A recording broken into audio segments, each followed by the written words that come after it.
And here we go, live. Late, but live, all the same.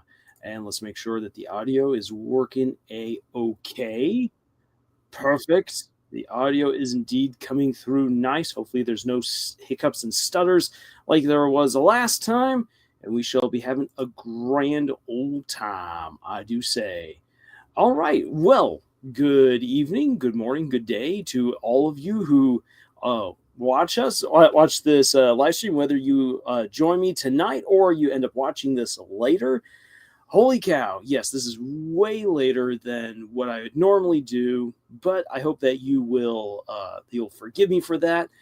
There's a little bit of a family crisis going on. My grandfather had a really bad fall and broke his femur.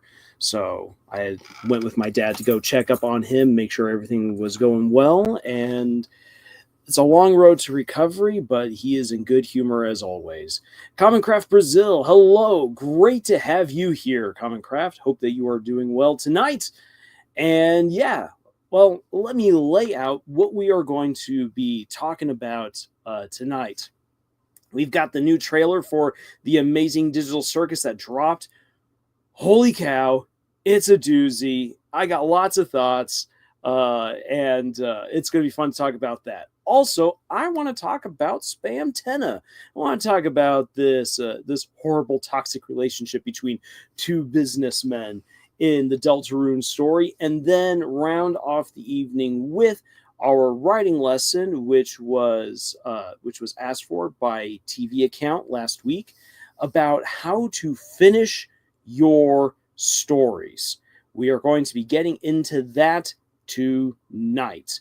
I'm going to give you guys not necessarily the magic sauce, because there really is there's no one way to finish a book or an art project or a show or whatever it is that you're working on.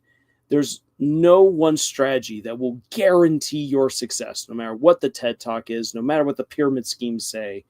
However, there is a pattern that can help you out along the way that might make it a little bit more manageable.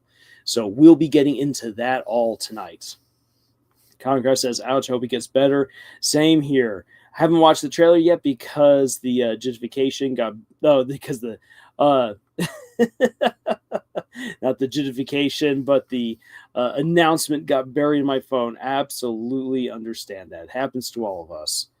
All right, so without any further ado, since it's so late, let's start jumping into the Amazing Digital Circus and what kind of insanity is going on here. We're going to watch the trailer without any of my commentary, and then we're going to go through it bit by bit, and I'm going to pause and show, like, okay, then here's some of the stuff that I think we can already start to glean from what we can expect to happen in next week's episode. Holy cow, it's coming out next week. I'm going to be busy with reviews. I already guessed there was no secret sauce writing stories. Nearly nothing about writing has. Exactly, Commoncraft. Once you come to accept that there is no secret sauce to solve all the problems, it actually becomes way more liberating and way more fun to do your projects. It just also means it's pretty frustrating. Okay. So again, without any further ado, let's dive into the trailer for the Amazing Digital Circus. Again, we'll watch through it, and then we'll start picking it apart. And Tyler Goodman had a good time watching the Naked Gun movie. Well, I'm glad you enjoyed it. Okay, here the we go. Amazing Digital Circus. Everyone gets guns. That's Woohoo! really all there is to it. It's the showdown of the century. Three teams face off in a non-stop action-filled hootenanny that you won't want to miss. I've been waiting for this my whole life. Caine, I don't think this is a good idea. Yeah, I'm not sure this is really what we need right now. Only one team will come out victorious in our longest episode yet. Over 33 minutes? Holy moly! You couldn't cut that down at all? Making shows is really hard when you have a cast this big. Wait, who is that? Who am I? Well, I'm Mr. Gunn. Not you, Mr. Gunn, the other voice. Mr. Who? I was supposed to be in this episode, but Caine removed me for being too Gunn. Yeah, okay, whatever. Are we just all in this trailer? And I'm still here too, the episode 3 trailer narrator. Why do these trailers have their own continuity? So what are you waiting for? Buy your tickets today and come down to the biggest event in digital circus history! Tickets not really for sale. You can watch the latest episode and all previous episodes of the Amazing Digital Circus anytime. Only 19999999999. How many remaining nines of dollars there Be are? there or be there. Okay, so there's the episode. Yes, they're going to America. Oh, the land of the guns. Okay, so I guess Caine already declared the point. He is basically torturing everyone, like from "I Must Scream and I Have No Mouth." Yeah, it's the way it kind of feels. However, Common Craft, I have some thoughts on what's actually happening in this episode that might surprise people from the onset. So as we start picking this sucker apart, everyone gets guns. Woohoo! Okay, so all the America jokes aside, who here has ever been a part of a paintball, like a paintball match or airsoft? Like, say in the chat if you've gone either paintballing or you've done airsoft before. Say, I've done both airsoft and paintball. Woohoo! I have some experiences. Holy cow. Ty says, I guess they're going to do an indoor adventure just like in the pilots. Yes, and there's a good reason for doing the indoor, actually. Comcraft, everyone gets guns. Literally a GTA mod. Yep.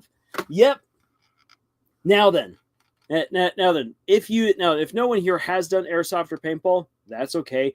I understand they both sting. Paintball more so than airsoft if you get hit. And the next question is this: who here has ever done a LAN party before? Who has done a LAN party? I always refer to it as land. It's not a land party. It's a LAN party. Back in the days of the glorious first 2 Halo games. Comcast says, never done paintball nor airsoft. Closest thing was an airsoft range and store in the local mall. Okay, so you've used an airsoft gun before, but you've never actually gone about and shot people in close quarters or on an obstacle course. The range is one thing very different from being in the arena. Whoo boy, I like the airsoft range at the local fair too. Well, that's awesome. Now then, the reason why I bring up like airsoft and paintball and the LAN party is because the moment I began watching this, I suddenly was like, wait a second. Because this is all like basically late 90s animation. It's kind of the feel that we're going for. The moment that you step out of the late 90s and go into the 2000s, you get into the age of the party shooter games, where people would come together to play GoldenEye and just murder each other. Whoever chose Oddjob, everyone would gang up on Oddjob because Oddjob was the freaking hardest to kill. The old Halo LAN parties, where we would try to get 16 people all together in the same house with the same 2 television sets. Stop looking at my screen. Hey, man, I'm looking at all the screen. And it just is absolute glorious chaos. Kids these days who lose their cool playing Grand Theft Auto or playing what's the one that's the zombie survival game that no one actually plays the zombie survival mode? Because I don't play the game. Play the game, but it's one of those huge ones. Wow. Fortnite. There we go. Fortnite. Kids these days who lose their minds playing Fortnite and Grand Theft Auto Online would get murdered in a LAN party, especially because the moment that they start talking smack and they go to unplug their controller or go and plug the entire console, they just get dogpiled by everyone else and get beaten up right there on the spot. Like, you sore loser, you shut up. No more pizza for you. You stupid bad sport. You're going to play and you're going to die and you're going to like it. Yes. That's those are the memories and the emotions that this trailer immediately evokes. It's a game. This isn't Caine being like, yes, what you guys really need is you need to just kill each other. No, it is a game. And it's a game that's very likely is like, okay, I see that there's some tension between the group here. So it's going to be a chance for you guys to unleash a little bit on each other, because don't worry, you guys can't die. And they are put together in teams, and the teams that they're put in, I think, is very significant and will play into Ragatha slowly losing her cool even more and probably getting close to abstracting, would be my guess. Conquest says shared screen. I would love it if knew how it worked back then. Team Fortress 2, full of bits and veteran players, have nearly a decade of experience. Team Fortress 2, full of bots and veteran players, have nearly a decade of experience. Team Fortress. Yes, there's another one. There's another one. But I'm talking about like going back again to like the early 2000s. GoldenEye and Halo. What a time to be alive. Now then, again, I think it is that Caine, by doing this, like, yes, he's hoping to, okay, help the people blow off some steam and everything. But putting them into teams of two is very purposeful. Whether it is that he chooses for them to be in those teams or they choose themselves, this begins to show the relationship dynamics that are most prevalent now in the digital circus as of the end of episode 5, Untitled. Because we have right here, we've got Gangle and Zubul, who have really formed a strong relationship over the last 2 episodes, which is good to see, especially for both of them, because they need a friend. They need someone who can support them. And again, I think this is the dark horse ship of the entire show, if you want my opinion. But shipping all aside, we've got right here a budding positive relationship between Zubul and Gangle, which is great. We then have Kinger and Ragatha.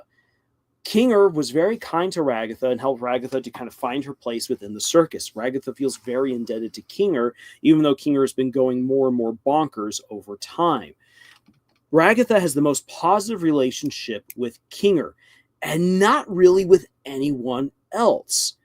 Pomni and Jax ended up beginning a more positive relationship by the end of episode 5, because Jax started opening up honestly to her, and Pomni's been doing what Pomni's been doing basically since episode 2, but more conscientiously since episode 3, which is to reach out to other people and try to form good, positive relationships with them. That is the way to survive within the digital circus. So you actually have these pairings of the 3 most, quote-unquote, healthy relationships that are now about to get put to the ultimate test of going against each other, guns blazing. Hey, I'm Omega. Great to see you here. And Shade, great to have you here as well. Comcraft says, one thing I'm worried about is how much Caine has been waiting to go mature and realistic. He will make realistic pain, aka torturing them. He might, however, this episode seems to, at least the preview to this upcoming episode, seems to suggest that we're still up to the same crazy shenanigans as usual, which means no pain, no death. John says, good evening, ladies and gentlemen. We are tonight's entertainment. Yes, we are. We are tonight's entertainment. The late night entertainment at this point. Non-stop fun, non-stop lethality. let me just say this. Look at this right here. This is easily Caine's worst idea of all time. Even if there is no death, even if there is no pain, giving these characters guns, especially Jax, is the worst idea. I mean, we saw Jax go full cannibal in the previous episode after murdering Gangle in the Safari game. Yes, Caine was not paying attention. This is such an awful idea, and I am so here to see it. What I especially love is as this trailer goes on, we get to see Kinger and Pomni become even more deranged as it goes on, and Jax himself actually starts getting really scared. Kind of like, what have I helped to unleash? Oh my gosh. Comcast says, Gooseworks explicitly called the last currently released episode as the Silly Before the Storm, which means this next one is the Storm. And I believe it. Because remember what I just said, we're taking the three most quote-unquote positive relationships in the show thus far, and we are making them go head-to-head with guns. Now, then, I can also say that Pomni does have a good relationship with Kinger, but because she's placed off opposite of Kinger, this means that the bullets are going to fly because Kinger dedicates himself to every single game that Caine gives them. He's in it whole hog, more so than anyone else, which is why we see him be going more deranged as the trailer progresses. And because you have such a heightened environment where the guns are blazing, where the life counter is ticking down, the anxiety starts spiking for these characters. Their relationships are basically put to the test in a high stress situation where, hey, even if we say that they can't die, who knows what Caine might have attached at the end of his explanation for the game. Maybe there's another consequence that we don't fully understand, because if this was just simply shooting at each other, I think Zubul would be all like, you know what, screw this. Come on, Gangle, let's leave. But we see Gangle and Zubul very, very much a part of everything that's going on. So there's got to be some sort of consequence to either winning or losing.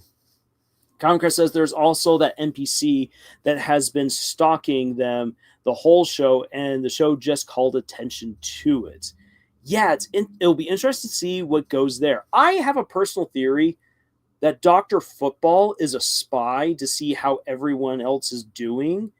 And I think that at the end of the previous episode, Dr. Football is all like, well, you know what? It's time to induce real pain. They're growing close together. We can't have that happen.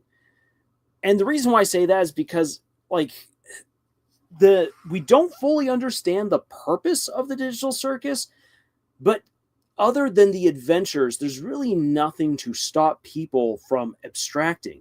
And even to a certain extent, it seems as though some of the adventures, like Pomni being possessed, Gangle being worked to death and possibly being possessed, are actually geared towards forcing people to abstract. What on earth is going on? We don't fully know. But it seems as though even more so than what anyone has guessed, the digital circus is designed to punish those who are within it, to do horrible things to them. The episode Untitled dealt a lot of positivity for the entire party, with Ragatha being the sad exception. So it's now time to break that as well as they possibly can. Well, Comcraft, do what you got to do to take care of your baby sister. I absolutely understand. Okay, so continuing on. Guns everywhere. Oh, just look at that gloriously evil grin.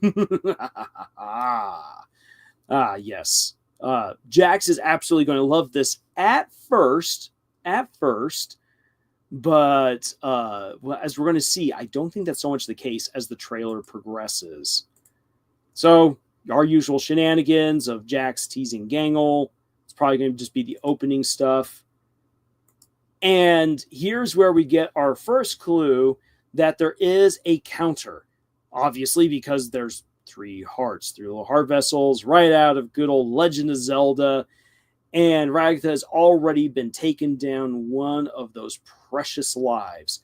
Now, again, Zubul would probably just throw in the towel and say, you know what, screw it, I don't care. But the fact that we see Zubul and Gangle actively involved in this, as well as everyone else, again, seems to imply that there is either a reward or punishment attached to this that they either really, really want or they really, really want to avoid. It's probably the latter. Oh, got to go back to this. There we are. Kinger as Secret Agent Man. Secret King Man.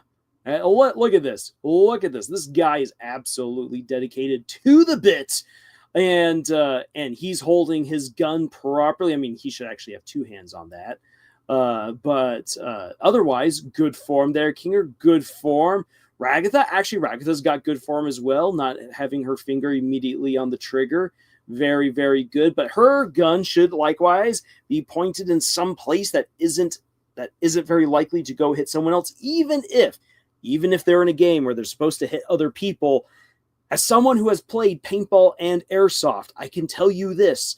The etiquette of how to handle a gun properly still applies, because otherwise you end up shooting yourself or shooting one of your teammates. And especially if it's paintball and you accidentally shoot one of your teammates, they are going to turn on you with a vengeance, because it hurts to get hit, especially at close range with paintballs. So Ragatha, good that you're keeping your finger off the trigger right there, Missy, but keep that gun lowered. That's what we want. Gun lowered. I mean, Kinger's got his on up, but that's probably because he's about to swing around. Any case. Yes, as an American, I do know how to handle firearms. You got to go back to this. So again, Ragatha and Kinger paired off. This little bit right here, kind of, but especially since they're without their guns, makes me think that this is Caine being the one to actually form the teams of Zubul and Gangle will be in one team with Kinger and Ragatha in another, and Jackson Pomni. Oh, my sweet little potato tarts.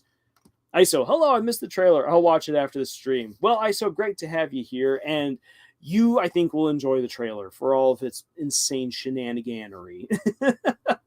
But we get to see Ragatha right here, poof, get her hands blown clean off by a bullet. Just this episode is going to be a gold mine for memes. I can just see it. Like I can already say, like, this is me on a Monday coming into work. Like, oh, I'm so not ready for every horrible thing that's about to happen this week. All right, so here we have our teams. We have Team Bad Guys, Team Unmasked, and Team Pew Pew. I love the names. I love the silly names for this. Of course, Jackson Pomni are the Team Bad Guys. Team Unmasked because, hey, Gangle takes off her mask. Woohoo. Team Pew Pew because you can see that Kinger is just ready to lay down the hurt. He's already in that position. He's ready to start drawing out his 6-shooter and just start going to town on people. That's actually another question. How many of you have ever done a quick draw? I feel like I'm the only one here who's done the LAN parties, has done airsoft, done paintball, and has also done a quick draw. Granted, caveat there, when I did the quick draw, and maybe if Jonathan's still here in the chat, he might remember this. The quick draw was done with guns that did not have actual bullets in it, but instead has special laser rigged to hit a particular target down the range. So that way, as you quickly pulled out your gun and pulled the trigger, it would time just how fast you had pulled and fired your gun. Not necessarily how accurately you had used your gun, because if that were the case, most people would fail, especially shooting from the hip. Shooting from the hip has no accuracy whatsoever, which is why if anyone shoots from the hip, they're usually using something like a shotgun. Because shotguns, especially at close range, it don't matter what your aim is, you're going to nick something. I Omega says, these expressions are what I live to replicate. I know! Oh, man, I just love Kinger's glare. I'm going to get you, boy. Jax the Mad Hatter. You've been playing around too hard all these games, but now justice comes for you in the form of a wooden crown and a 6-piece shooter. Fabio, only done quick draw in Kirby. Well, you know what? We'll count that for right now. Again, as the American around here who knows how to use guns, I've been in all different kinds of scenarios. I think I don't know if I have shared with you guys the experience of actually being shot at. I have also experienced that. Woohoo! That was not as glamorous as it sounds, and it was as stupid and terrifying as it sounds as well. All right. Continuing on. All right. Well, let's go back here. Let's go back to that moment. Zubul with a sniper rifle is glorious. The Lars lore unfolds. Yes. You know what? You know what? I will share part of that story, or most of it, I guess, after talking about this, because it is quite the story, and I can't just leave it hanging. I got shot at once. But here we got Zubul with the sniper rifle, which I feel fits them really well to be a sniper. And Bubble with the ridiculous camera.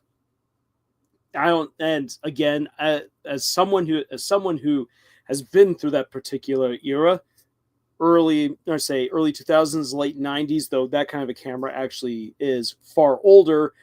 Oh boy, those cameras are heavy. There's a reason why Bubble's getting compressed under the weight of that thing. Those are not fun cameras to pull around. CSGO in Digital Circus. All right. And let's actually... Okay. There's a lot going on in this particular shot.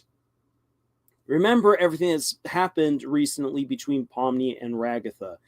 I feel like Pomni really does want to have a healthy connection with Ragatha, but as other people have been pointing out, from Gangle to Jax, and even from Pomni's own interactions with her, it's hard to know when Ragatha is being entirely honest and being herself.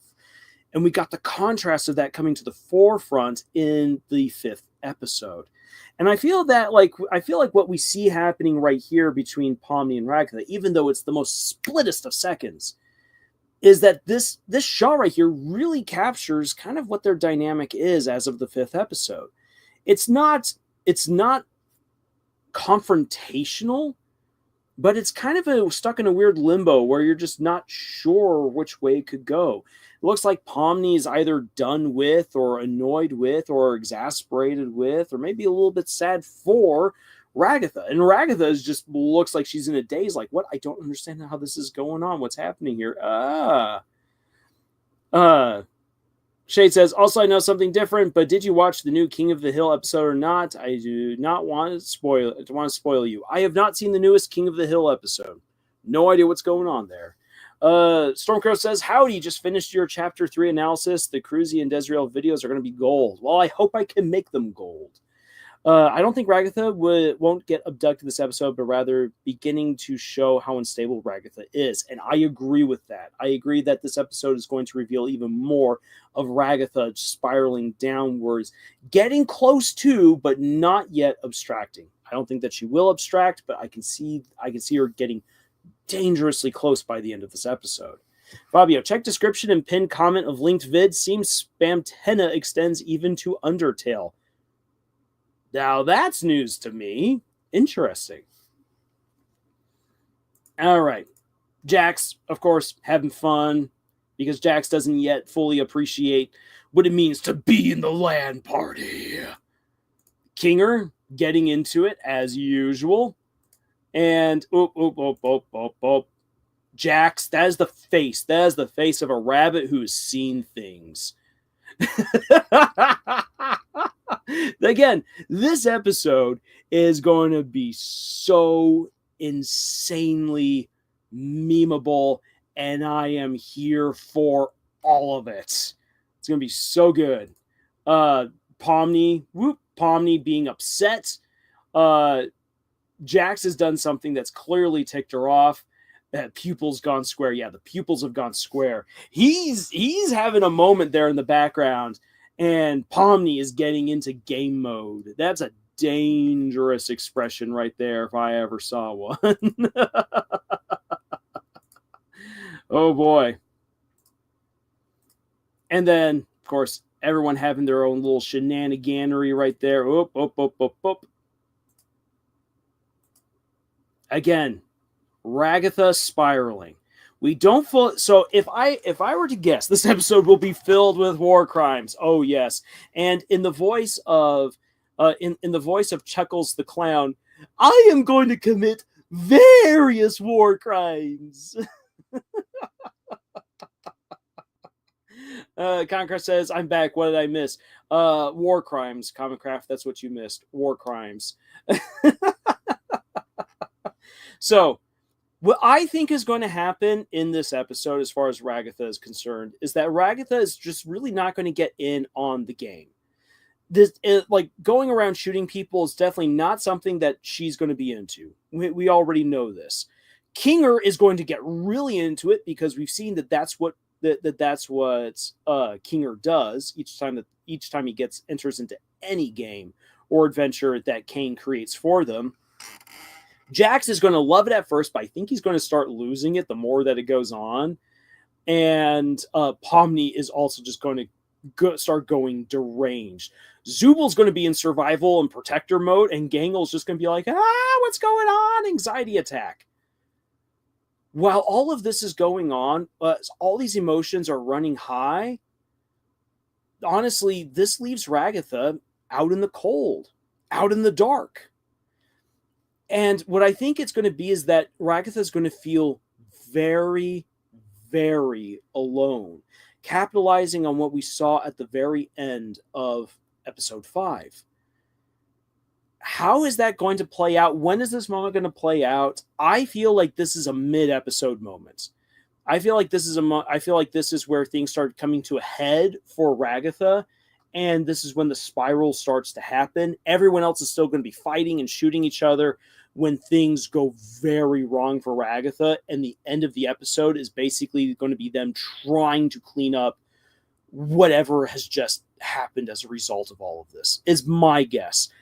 Again, I don't think that Ragatha will abstract, but I think she's going to get close to it. And I think that other things will start coming to light as well. Five says, haven't seen the trailer, but I expect the other teams getting nothing or very goofy items. And then Caine, for the villains, you get full background silence. A gun. Todd says, Kinger will gonna do nice gunplay here, just like in episode 3. Yeah, we already know that Kinger can use a gun, and he is going to take them apart. And as we get to see later on, he goes all by himself against Pomni and Jax. Honestly, Caine and Ragatha are probably the two most unstable right now. Ragatha, who is struggling to make connections for a sustainable period, and Caine trying to please everyone with his games. I absolutely agree with you. Concraft, I think we may see Ragatha crack and lose at a brief moment and possibly model her behavior on her mental image of the only person that knows how to act mean, aka Jax. I just remember that Gooseworks already confirmed a long time ago that at least one member of the cast will abstract. I fear for Ragatha now. Very interesting. Yeah, Ragatha is right now the one who is probably the most in danger of abstracting. However, let's not forget Gangle as well. Gangle got very close to abstracting in episode 4. And what Ragatha saw when she was tripping on the stupid sauce indicates that there is something going on with Gangle that is there's something going on with Gangle that we don't fully understand yet. And given the ghosts and everything that happened in episode 3, there's obviously way more shenaniganery happening that threatens the lives of these characters. Hey, Vincent Van Ho is here. My life as promised. Oh, fantastic. I now have a life. What will I do with it? I will go down to Sonic and buy milkshakes. Could you make your voice higher? Just crank up the volume, my good fellow. Just crank up the volume. I'm also imagining Kinger using the Rayman hands to his advantage in some way. With a pistol in one, he can shoot from anywhere. Fabio, that would be awesome to see, and I now really, really want to see it. Okay, continuing on. Pomni getting thrown the gun. This is where things start getting big for her. Just look at this cute, innocent face. I don't know what to do with a gun. Oh, but you will. You will, my little court jester. If Gangle abstract, I'm going to cry. Can't wait. I can't wait either. See, and this is what, this right here, this shot, when I saw it the first time, I was like, this is going to be important. Mark my words, whatever exchange is happening between Zubul and Gangle right here is very important. Zubul is trying to protect Gangle from Jax and really from everyone else, but mostly Jax, I think, at this point. But there's a conversation going on here that I think will be very revelatory as far as Gangle is concerned. What is she going through? Why go through with this game? This game, I feel, because it's going to put everyone into a very high-stress situation, that they're going to start revealing far more about themselves than what we've seen before. It's there in the trailer. This is a 33-minute-long episode because it's such a big cast. That means that everyone is getting character development this episode. This is an episode and a half. Holy cow. I love it. Conquest says, my sister got practically the whole family to watch K-pop Demon Hunters yesterday, so right now my brain's attuned to pick up on characters suffering from hiding their pain. Oof. But yes, very, very applicable, and there's a lot of that I feel happening just in this image alone. And look at Zubul's got 2 guns, and look at their posture and everything. It's not positive. It's very, very interesting to see. Someone says, final thought before I sleep. Upon finishing your chapter 3 analysis, and I had a thought. What would happen if a kid that suffered severe abuse as a child created a dark world?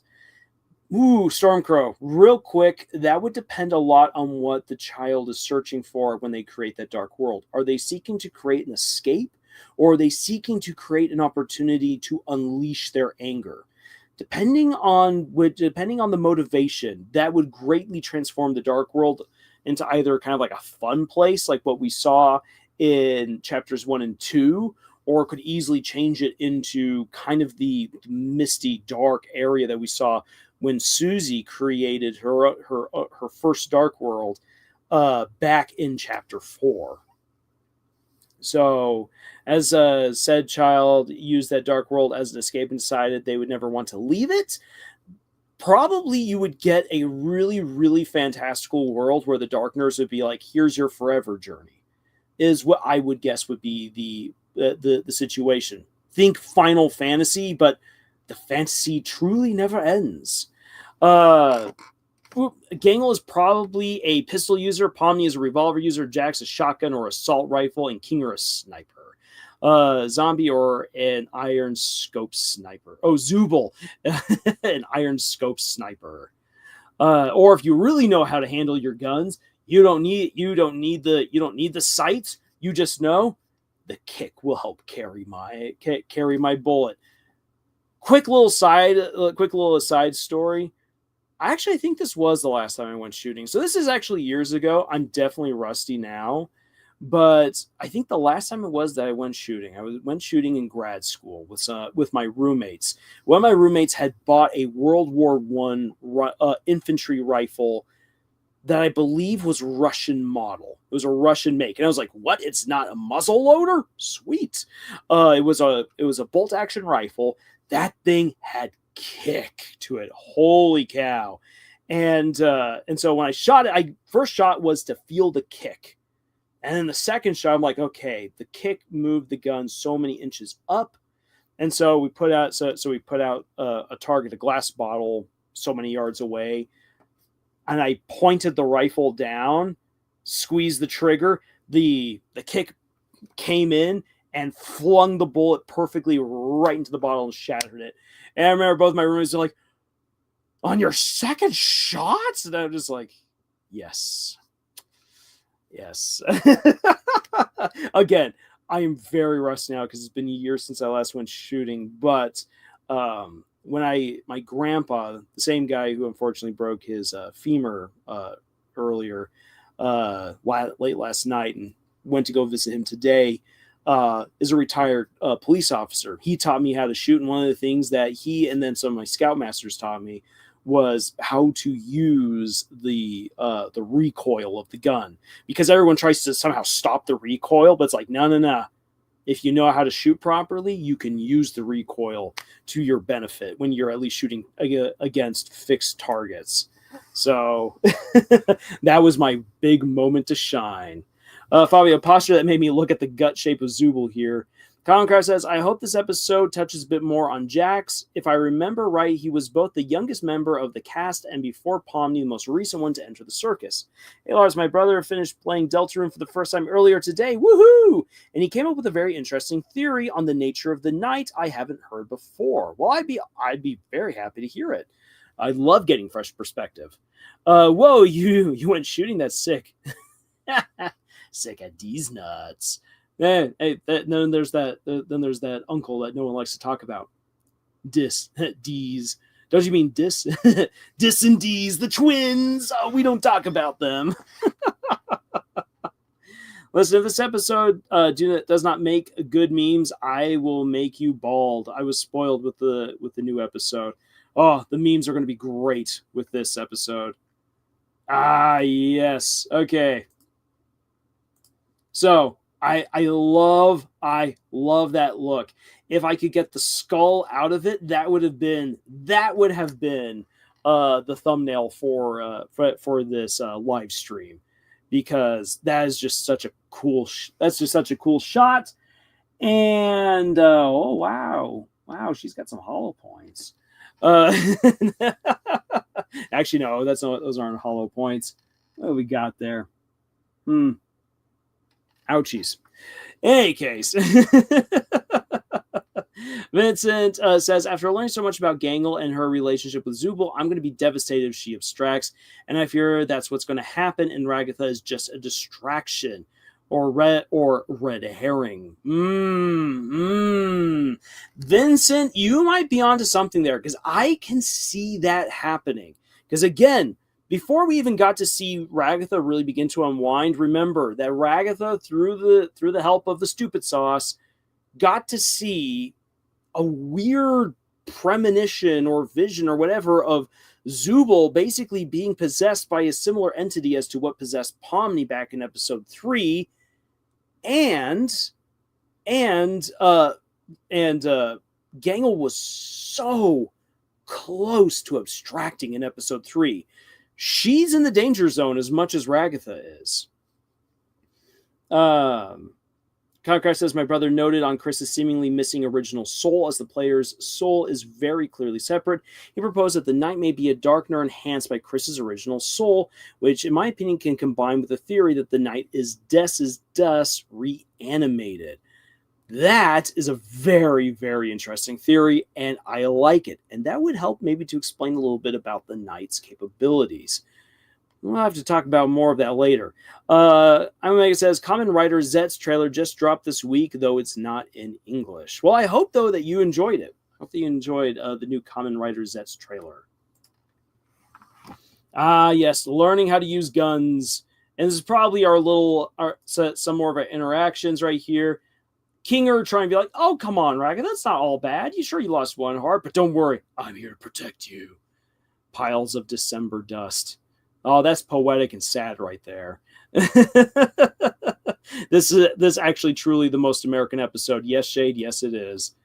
Now that I like this right here, because this is, again, probably going to be more of Zubul and Gangle just really interacting. And positively, I would say, addressing that, Gangly, you don't need to hide behind a mask, is probably what's going on here. And then Zubul just absolutely losing it. I love that we are getting a Boondock Saints reference right here, with Jax dropping down from the top and spinning as he's just spraying bullets. Kinger drops down. Pomni is trying to avoid getting shot, and we can see Ragatha reaching out from the room with her pistol ready to go. Here's something that I think is going to happen as they go into the rooms. I think that we're either going to bust again into oh crud, what's the clown's name again? Woohoo.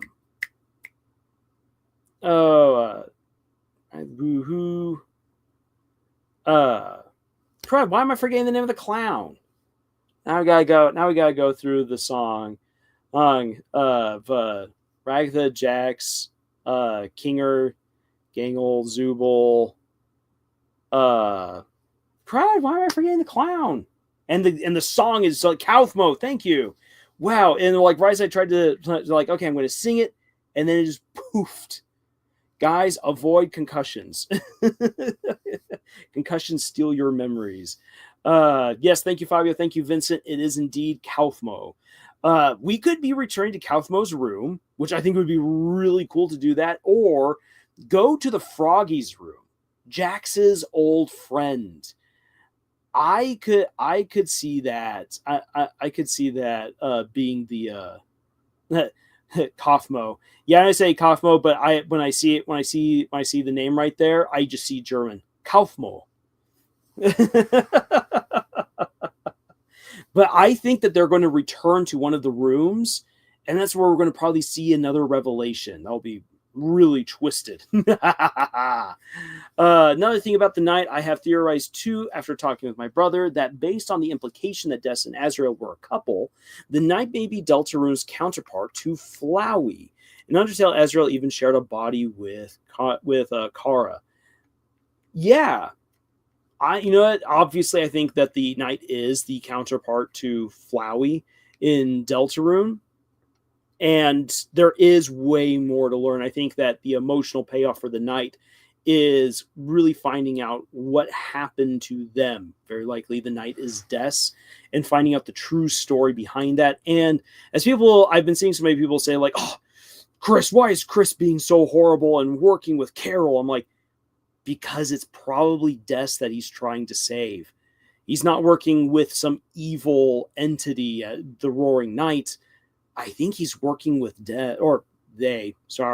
Chris, they are working with Des to save Des from the situation that she finds herself in. Whatever it was that happened, we don't fully know. And that is the journey that we're going to be going on. Something that I've seen so many people not talk about for Chapter 5 is that like, oh, it's going to be focusing on Asgore, but fair, and going into the bunker. Everyone, we're going to the flower shop. And what is at the bottom of the flower shop? Asgore's spider board. Asgore's been doing an investigation of people in Hometown. I think that when we go into the flower shop, we are going to get some revelations about what really happened to Des. Taking a quick drink of water right there. TV account, you have not missed the lesson. No worries. It's easy to explain the illogical things the knight does is just them following the prophecy and making sure things go as they should. But honestly, I think that's kind of lazy. I think so too. In fact, actually, I've been formulating an entire theory it's going to take a little bit more to really hammer things out, so that way I've got a solid foundation for presenting it. But I think that there is a massive scheme in place that involves way more characters than Chris, Carol, and the Knight. And that it is a very purposeful push to fulfill the prophecy for a specific means. There is something very specific that they want to be able to do by fulfilling the prophecy. And I believe it focuses a lot on who they want Noelle to become. So, with that little bit right there, that little bit of that little hook, we'll continue on. Lars, a stupid deer. Don't you mean stupid D's nuts? Nope, stupid deer. Because coming back to the land party, if you ever get sniped by a stupid deer, it's almost as bad as being killed by an awkward duck.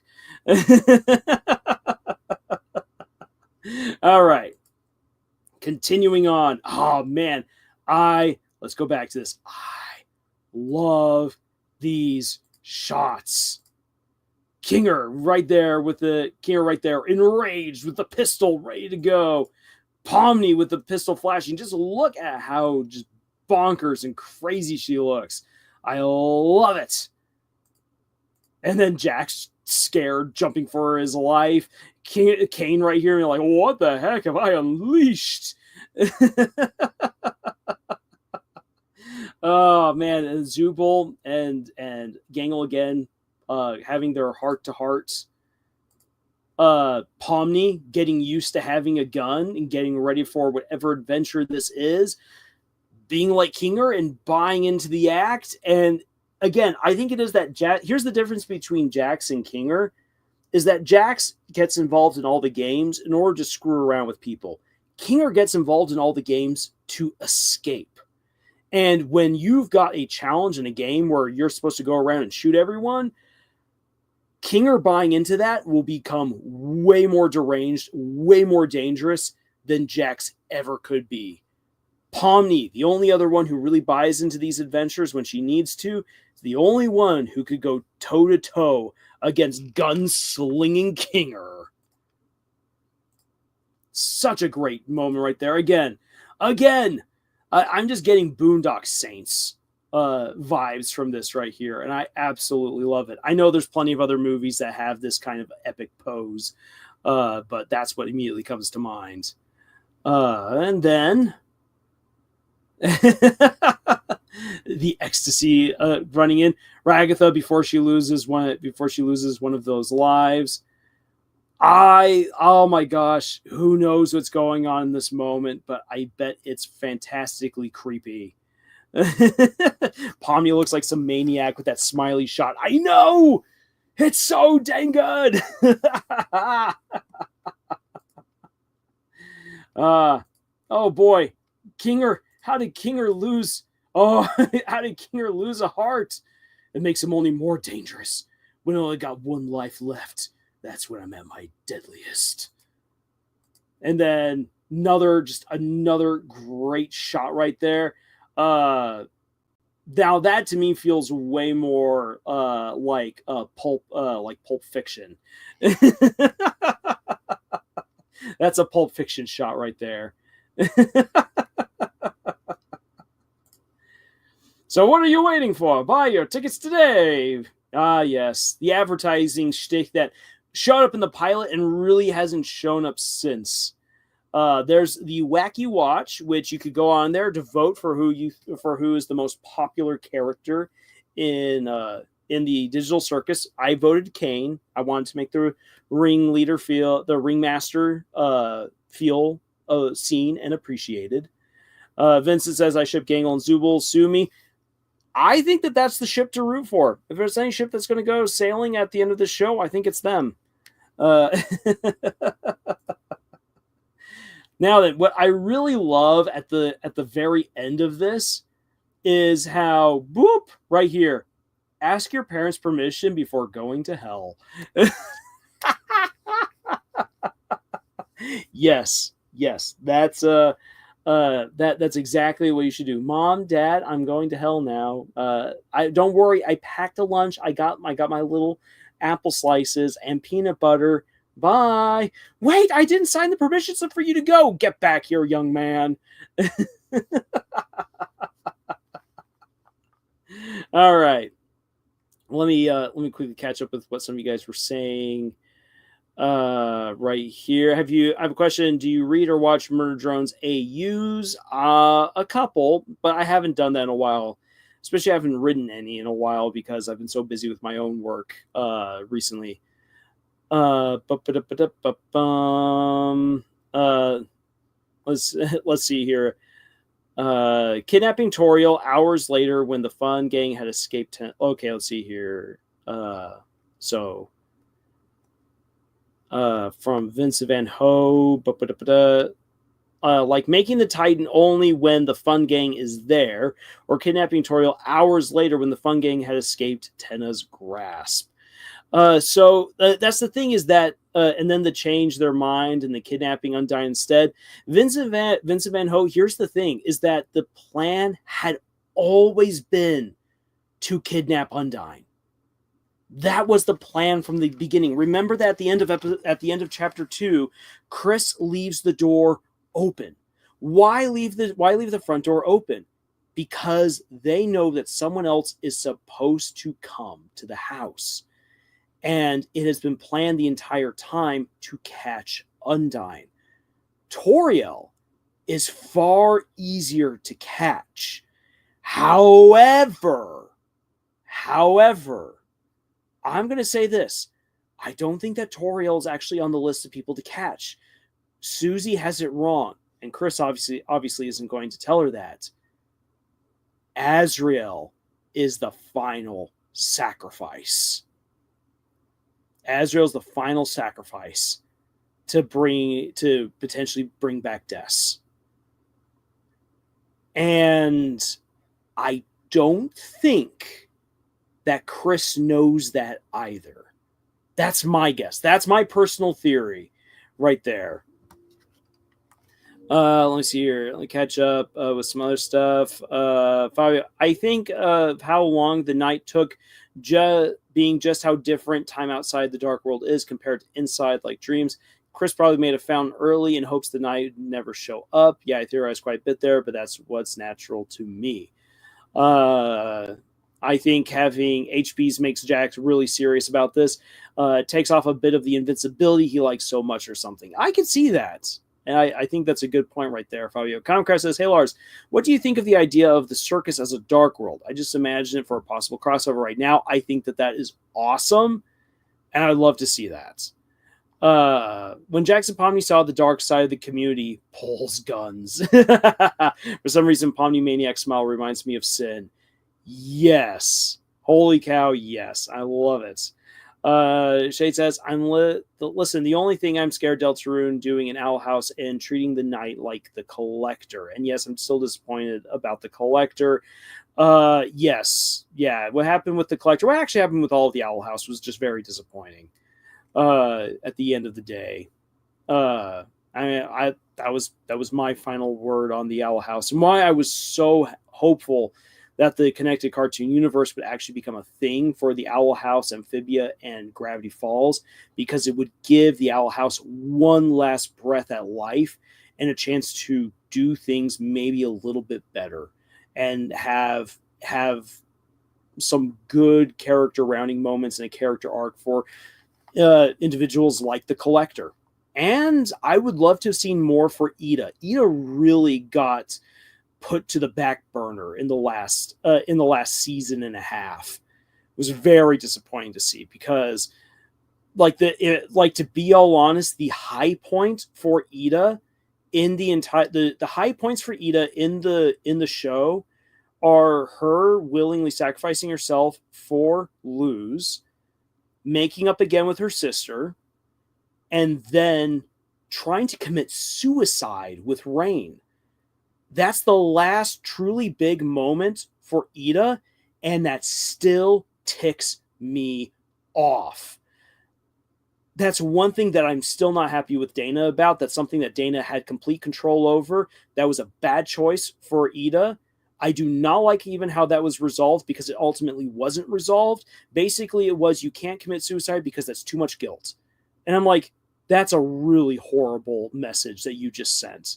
That does not work out well. So, yeah. I was not okay with that. Concrest says the biggest issue was that the connected cartoon universe would struggle with the MCU shadow. People were already getting annoyed with the connected universes back then. And I know that was a big issue, but honestly, if anyone would have been able to pull it off, Matt Brawley could have done it because he loved all 3 shows. He was in the perfect situation to pull it off. And sadly, Disney. Don't worry, TV account. Again, you've just missed the breakdown of the trailer for the next episode of the Amazing Digital Circus. We are going to be moving on here in just a moment. Concraft said, also, Lilith never got a proper redemption. Exactly! She just changed personality from evil to good. And I really do like Lilith as a character. Again, if you want to know what happened to the Owl House, Dana was promised 3 seasons, but a Disney insider let it slip that she was actually going to get 5 seasons. And so she began planning not for 3 seasons, but for 5. That's the reason why the first half of season 2 is all about the lovey-doveyness between Luz and Amity, why it's just the fun little school adventures, and then it suddenly swings to really dark, really crazy, really fast. Because Dana then got told in the middle of the production for season 2, this is your last season. She's like, what about my 3 seasons? I was told I was going to get 5, but at least give me 3. Just give me 3. I'm like, no, 2. So she raced to what should have been probably the end point for season 3, or the midpoint for season 4. Raced to it, ended it on a cliffhanger, begging Disney to give her that 3rd season, and so they gave her the 3 specials. There was no way that an entire season, which should have actually been 3 other seasons in her mind, she had started putting it all out there. There was no way that any of that could fit into 3 specials, especially with how much she had already been doing to build up all these other characters at the beginning of season 2 and was never able to come back to them. And that fault absolutely lies at the feet of Disney for doing that to Dana. And which is why I'm really happy that Glitch is giving her at least the chance with 1 episode for Knights of Guinevere to possibly get back at Disney. I really am really excited to see what they do. Let's see here. Also, on a side note, Disney did another masterclass on how to devalue a hero by having Ironheart essentially be a different character and belittle Tony's achievements as a hero. Yeah, I'm so glad I haven't watched Ironheart. I was thinking of doing it, but in the end, I was like, nope. I just can't. I can't put myself through that again. I watched The Acolyte, no more. Conquest says, I also think those time-traveling puddles were a wasted opportunity. They were. They showed that Luz had imperfect memories of the past. I wanted to see her on Earth. She wasn't being misunderstood. She was dangerous and unhinged. Brought actual life snakes and spiders to school. Exactly. There was so much to explore right there. I would love to have gotten at least half a season, a full season of shenanigans back in Connecticut. With Luz and the witches trying to get back to the Boiling Isles and all the things that they would try on out. That could have been so much fun. Like what was done with Amphibia. Man, another thing in the Owl House, I think truly Philip should become a good guy and be redeemed. Yes, I said it. I would not have wanted to see Widobane redeemed because that guy did so many awful things. And I have, this right here is my personal metric. If you are going to redeem a villain, you have to put in as much effort to redeem them as you did to make them a monster. Philip Widobane was not a monster to begin with, but he became one, and then he remained one. If you want Widobane to be redeemed, you have to put a lot of work in to redeem him, and there was no way with the limited runtime that could have happened. And would I want him to be redeemed? Me personally, no. If you wanted that to have that happen, Shade, then I would say you definitely, again, need to put in the work to show why he becomes redeemed. Otherwise, it's just a rug pull, an unsatisfying one. It'd be like making Sauron a good guy in the last 15 minutes of The Lord of the Rings. Like, no, I don't want to see that. Five says, love everyone using the Tony Stark was able to build this in a cave with a box of scraps line at Ironheart. Yes, because it's so applicable. It's in the movie. At this point, the only thing that will be keeping Disney in business is merchandise for kids and Disneyland. Yeah, pretty much. Okay, so let's start shifting some gears here. We'll answer what Vincent has to say, and then I want to start talking about Spamtenna. We're going to talk about Spamtenna and what the toxic relationship between Spamton and Tenna begins to tell us about Deltarune, and start theory crafting, start having some fun with this right here. Let's pull back the curtains and really talk about characters, talk about theory, talk about writing, and all of that good jazz. John says Disney is a company. LOL. Yeah, they're a company. And here's the thing. Disney exists to make money. The vision of Walt Disney was that they would make loads of money by making kids happy and by tickling the childish fantasies and that childish side of adults. Walt Disney was not just about the kids. He also wanted to reach for the adults. He wanted to reach for the kid soul inside every adult. That was the idea. That was the idea that he was striving for. But we are a long ways away from Walt Disney and Bob Iger and co. at the helm. They're all about making that money as fast as possible in the cheapest way possible. And yeah, that leads to bad creative choices, which then clashes with the legacy that the Walt Disney Company has made for itself. Oy. Vincent said, I heard someone say that the Owl House is basically a story of disabled and queer people trying to survive in a system rigged against them, and I've never been the same ever since. Well, that's true. That is basically it. And I like that, and I really like that Dana used the environment of the Boiling Isles to explore that, because in a place where everyone is a freak, there are still people who feel as if they have been marginalized or on the outside who don't fit in.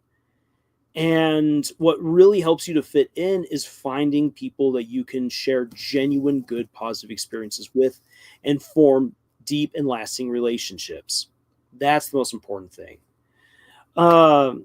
He says a screen of that style, that reference makes me think of that Lou Albano Mario one. Might be a reference. It was a drug PSA. If you do drugs, you'll go to hell before you die. All right. Let us bring up this video. Now then, I have to give credit to the YouTuber Marsbots. There is a link in the description for this live stream that will take you to the original video, because I think that it's honestly really, really good to check out. And I'm so happy that someone did compile all of this evidence for us, because otherwise there was no way that I was going to have the time to do it myself with everything that's been going on today. So let's start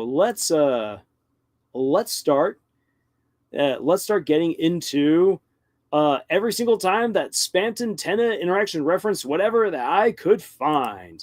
I'm also going to pull down the audio just a little bit more so it's not entirely blasting us. But yeah, the reason why I really want to talk about Spamtenna is not just because Vincent actually here in the chat asked for more content about Spamtenna, but also because I think that their relationship helps to blow the doors wide open on some questions that I know that I've had about the Dark World and the history of Deltarune, but at the same time, it begins to muddy things up as well. On top of that, it's really good writing for a busted up relationship. And so, let's start getting into it. So, spoilers for Deltarune chapters 2, 3, and 4. Okay, real quick, I do have to address this. The only criticism I have for the first season of the Owl House is that the magic system felt non-existent and unexplained. I loved the magic system already in season 1 because it was a mystery. Season 2 was about learning how to really uncover what the magic system was. The problem is that it was one of those many elements that was meant to be developed over time. And Dana never planned on how to do a good lore dump of the magic system and its history before the show had to get axed. Or before the show had to wrap up because it was getting axed. And yeah, that right there should tell you as a writer, if you're going to introduce a complex magic system into your story, the sooner you get into it, the better. I enjoyed the mystery side of Luz trying to figure things out. But what we should have gotten is we should have gotten way more explanations from Ida and King about how the magic of witches and demons work, and not just background clues that you had to decipher codes in order to get. Actually have that information so that way when Luz tries magic and fails, it then prompts her to go more hard in on the glyphs. That is how I would have handled it. But there we go. Okay. So, enjoy. Boom. I used to be nothing but the email guy. Now I'm the it burns. Ow, stop, help me. It burns guy. What is the name of the show's host? I like how you can choose right there, Mr. Email. Huh? I regret including that answer. And you just see Tenna get angry. So what we had, so already what we need to know, I think what we need to kind of already establish from the get-go is that Tenna and Spamten got to know each other thanks to Noelle and Chris bringing Queen's laptop along with other things on over to the Dreamer house. There's also evidence that it wasn't just Chris and Noelle, but very likely Des and Azrael, who were also bringing toys over from the spare room over at the school to the Dreamer house, allowing for 3 different dark worlds to mix and mingle and begin having relationships. I think that Tenna already knew that his days were kind of numbered as an aging television set. And so when he then saw the laptop, he's like freaking out, like, oh my gosh, technology is just beyond me at this point. If only someone would help me. And Spamten, who is looking for anyone to help him out, connected with Tenna, and they started making business deals that Tenna would help Spamten become big on the big screen, become the big shot that he always wanted to be. And in exchange, Tenna would learn how to evolve with modern technology so that way he could always remain at the heart of the family's living room. That is the relationship going on right there. Obviously, that relationship fell apart, and they both blame the other. The interesting thing is that there is an extra layer to this because it was the Lightners. It was Chris, Noelle, Azrael, and Des who allowed all of these characters to meet up in the first place. And yet, some of the Darkners blame the Lightners, other Darkners don't. Tenna's kind of in the dark, sillily enough, about what happened with Azrael, and he beats around the bush when it comes to Des. It doesn't really necessarily want to address that. King from chapter 1, however, is vehemently opposed to the Lightners. Now, here's the thing, and I was actually having a discussion on this over at our Discord about whether or not Queen was actually the real mother to Lancer. I argue yes, because of the conversations that we get at the end of chapter 2. That is the conversation that Queen and King have is absolutely that of divorced parents, mirroring the divorced relationship of Asgore and Toriel. And who has been raising whom? For instance, Chris has been raised basically by Toriel and has not, even though Asgore has been in the picture, he's been in there more as a nuisance, not being given the chance to really raise his kid.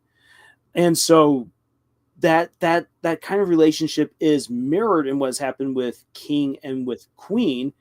I feel like King, part of his anger towards the Lightners is not just simply, we were abandoned, but I had a family and you split us up, and it was your fault that all of this happened, as I've been abandoned in a room that I can never leave. Gah! And so when the knight offers freedom, he takes it, because it's his chance to get back at the Lightners who left him to rot in the dark. Now then, Tenna takes us in a very different direction, as does Spamten. And it's because they view things not so much through the family lens and of legacy and of kingdom, but through the lens of business. And in the words of Sam the Eagle from the Muppets, you will love business. It is the American way.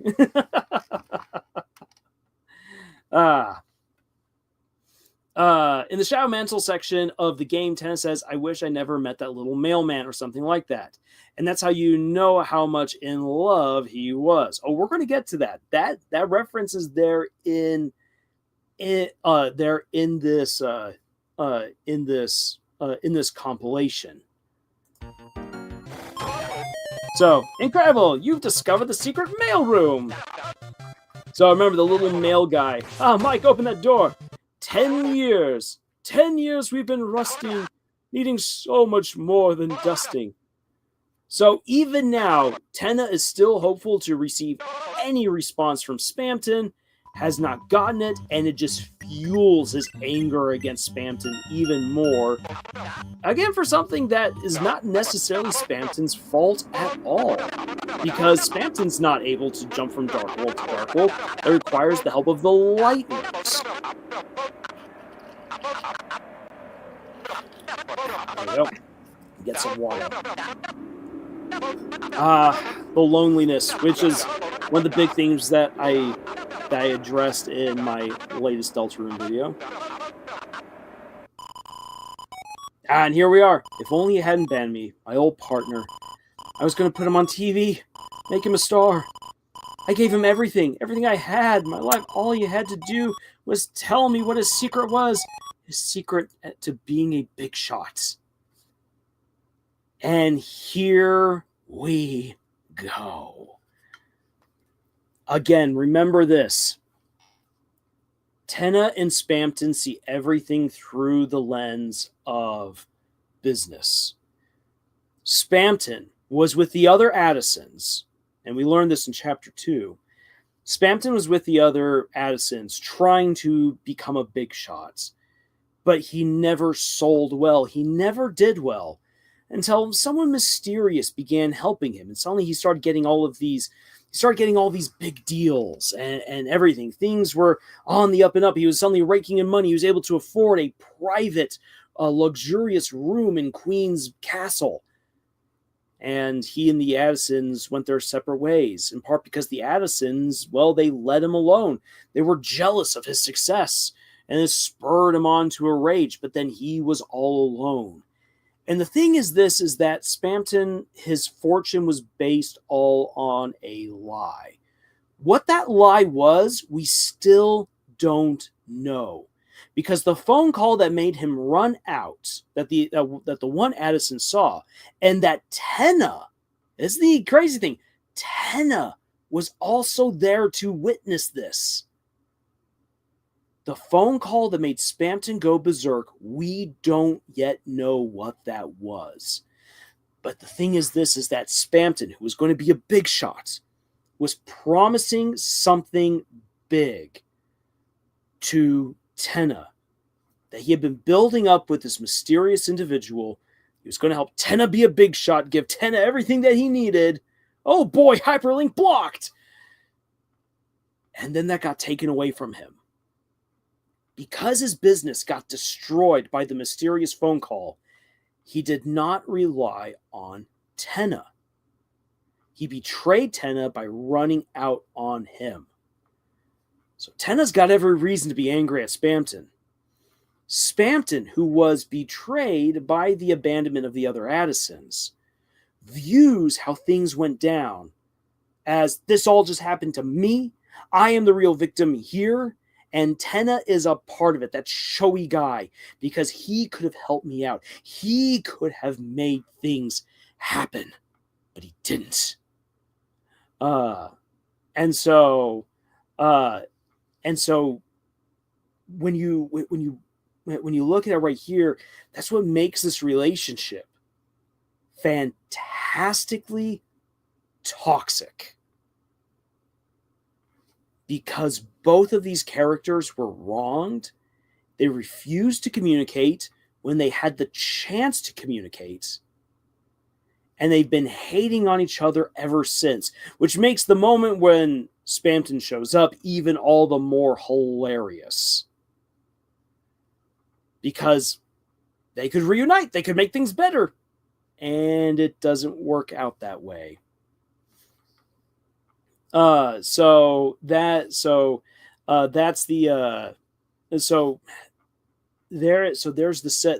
setup for how this relationship splits, and they both then go in very toxic, bad directions. With Spamton still trying to become a big shot, and Tenna waiting for the perfect moment to basically enslave people to his fun, because he wants to be at the heart of everything like he once was, to be loved and appreciated and to be a part of everything. That's interestingly enough, Tenna's business is about belonging. Spamton's business is about becoming the big shots. And those two are not compatible. These two, though they built something together, as we will see, could not have lasted with the personalities that these two have. Vince says, whoever called that day and whatever they said, it kind of seems like it was done purposely to turn Tenna and Spamton against each other, to make sure they hated each other forever. Yes. And this comes around to, my personal theory is that Gaster is one of the people pulling a lot of the strings here. And I know that for a lot of people are like, people just pull out Gaster to explain away things that they can't quite explain. Well, we know that Gaster is a part of all of this. He's been a part of things since before we could even play the first chapter. Going back to Undertale, going back to Toby's announcement of Deltarune's release, and even since then. Gaster's been a part of this. To what extent, we still don't fully know, but I can see him pulling the strings. And setting up, because if you can make these two hate each other, Spamton and Tenna become tools that you can manipulate to push the player and Chris on this journey where they have no will. That is what we are being taken on. And there's the meta you can get into there too, about a game where your choices don't matter versus the fact that the game is all about friendship, which means that your choices obviously do matter. Oh my gosh, Toby, you brilliant man. All of these layers going on here. But effectively, yeah, Tenna and Spamton were meant not to work out, both in how their characters were created by Toby and how the story plays with them. So here we go. I just might finally got him to sign the deal. He suddenly had to take a phone call. But when he picked it up, his face turned pale, and he ran right out of the room with the receiver hanging. So I went to pick it up, thinking it was finally my chance to be a big shot. There was nobody there! That little freak ripped me off! I wish they'd never brought that laptop home. Now the they is referenced again into the kids. To Noelle, Chris, Des, and Azrael.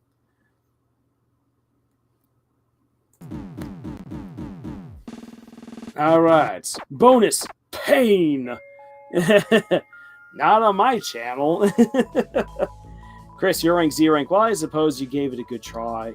Now, this is some neat little insights into how, again, Tenna sees Spamton in a lot of things. He's an ex that can't get over it, as is Spamton.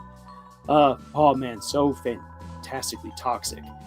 Dan Gaster dialogue kind of can't happen in a YouTube chat. Gaster, maybe if these lovers hate each other early, something may change. Now, I like this right here. If you can go into the Z room, you get the promotionals for Tenna and Spamten. There is the abandoned phone. There's everything that was meant. So you see what was meant to be their show, their ticket to the big time, the shattered mirror, the rage, how everything has been left to decay. This is a fantastic physical representation of the state of mind of a character like Tenna. Let me take another drink of water here, guys.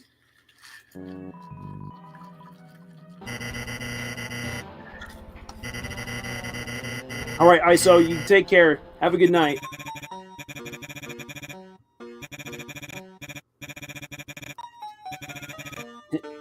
We don't need Mike. Ah, yes. Now then, here's the thing. As we bring Mike into the conversation, well, what exactly does this matter? Well, Spamten has a good reason in a way to feel jealous because Tenna does everything with Mike. And I think it is that I think that Spamten has kind of convinced himself as things have gone on that Mike is the one who drove us apart. Yes, again, I'm the victim. And it's their fault that all these things have happened. I don't understand the reason, but why people hate Gaster. Seriously, why? Because Gaster's an enigma that no one's been able to solve. That's why. Vince, but now we have other candidates for the person called Spamten. The knight, friend. I think Gaster is better, though.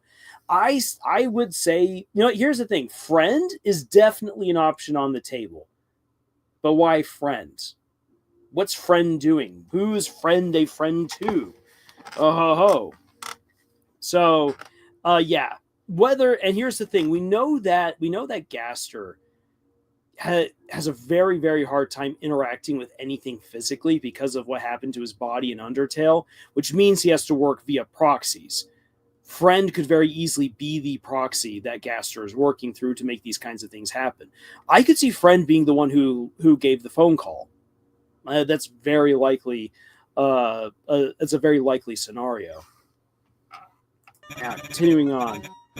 That man's a criminal. I tell you, a criminal!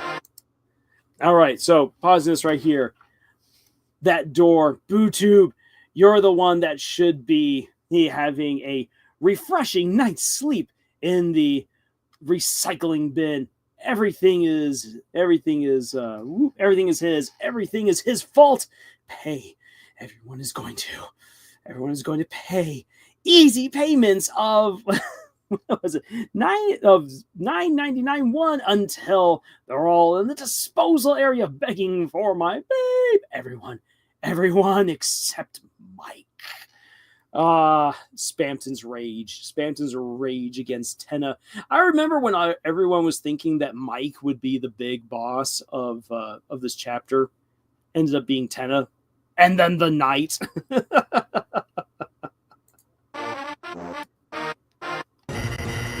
We'll turn those schmoes and Daves into Rose and those cathode screens into cathode screams.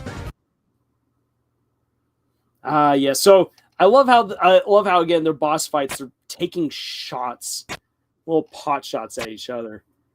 But Friend doesn't seem like someone that will take orders voluntarily. Oh, I see.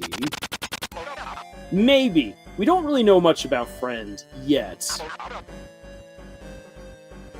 Make sure you don't get in those shoes. Remember, everyone, that jingle? Ha ha ha! I mean, great eye on Mars bots for spotting that, as I would not have thought to match up the dialogue between those two boss fights to see the connection there. To the blank. That cursed why did you change your credit card numbers without telling me? I thought we had something. I thought we had a kids. I thought we had a set. And you're going to tear them all down? So right here, again, to the relationship. At one point, Tenna and Spamten's relationship, whether business or romantic, was quote-unquote fruitful. Why is that? Because they were building something together. Remember, going into the Z room, you can see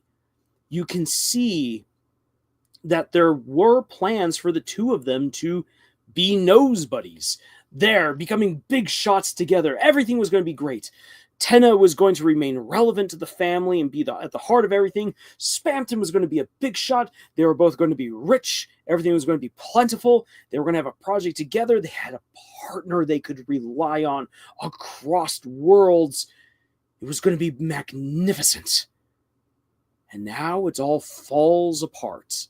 And Spamton, already being beaten, gets to see through our eyes the remains of what he and Tenna had built together. That TV channel switching thing was an actual glitch and nothing purposeful for just clarification. It was indeed a glitch. It was indeed a glitch going on there. It's what was, though, being set up after the glitch.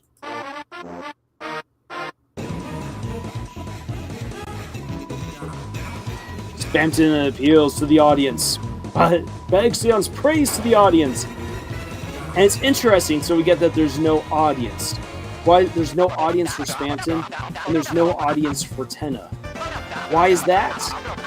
Because they're both focusing on something that they cannot obtain.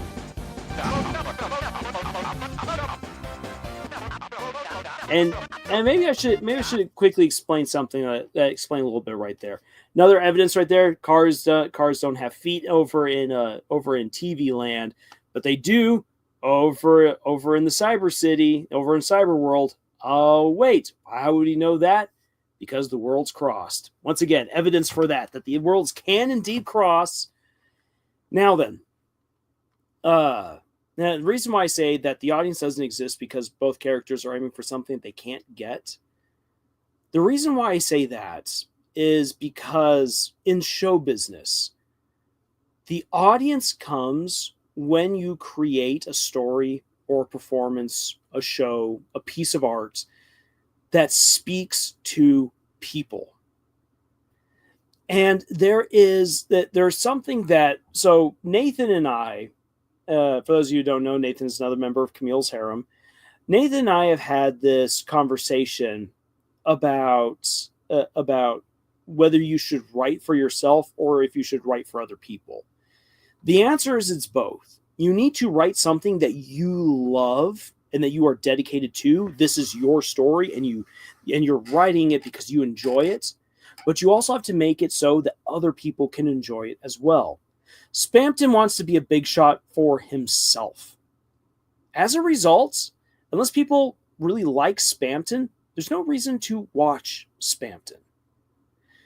Tenna wants to have an audience that he can connect with, have a positive relationship with. But Tenna loses his audience because of how he tries to bind them in contracts, like we see throughout the game. How he doesn't fully understand these relationships, how he manipulates them. As a result, Tenna pushes away the audience. And so Spamton doesn't have an audience because no one cares. He doesn't have that love and affection because it's all about him. And Tenna doesn't have the audience because he's lost the audience's love. Because what both of them are aiming for are things that would never allow for other people to truly care for them. And when you see it in that perspective, again, it's understandable why these two ended up getting into ultimately a toxic relationship.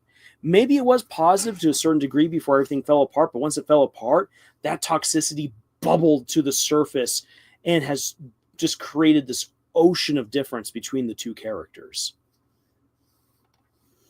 Vincent says, Spamton had all the determination, but none of the friends. And as Undertale showed us, you need both. Very well put. Very well put. Yeah, that's Tenna's employees cheering him up. Yep, yeah, and they're all supposed to be there thanks to contract. And later on when they show up, they're there because we recruited them. Concrest says too much self-indulgence can ruin a work. Too much audience indulgence is the same. Same for too much of a lack of those same elements. There is an art to it. Exactly. There's an art to it. There's a balance to it. You need to have fan interaction. You need to have audience engagement. But the creator needs to be in control. But not so much in control that they forget that they're sharing the stuff with other people. Gotta love how the audience stuff started as a Metaton reference. Also shows that things can both be references and draw connections. Some people think based on just a dumb reference too often. Fabio, 100% agree with you there. All right, continuing on. Spamton feels that sweet breeze. I love how the Pippins steal the car.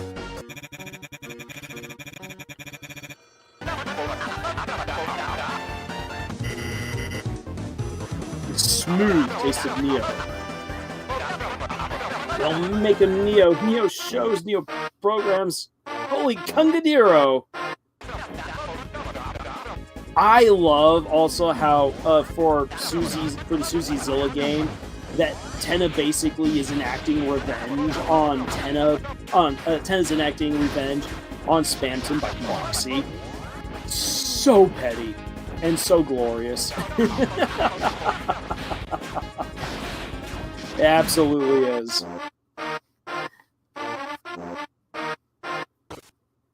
Okay, and now here we got it.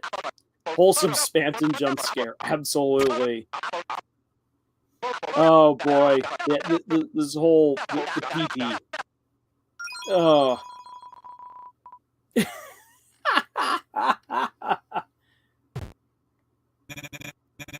Trashy, you kept it. You really do care. So here's the crazy thing. We know that Tenna has seen Spamton before. And I think what is because we knocked the trash out of Spamton in the fight, that what this means is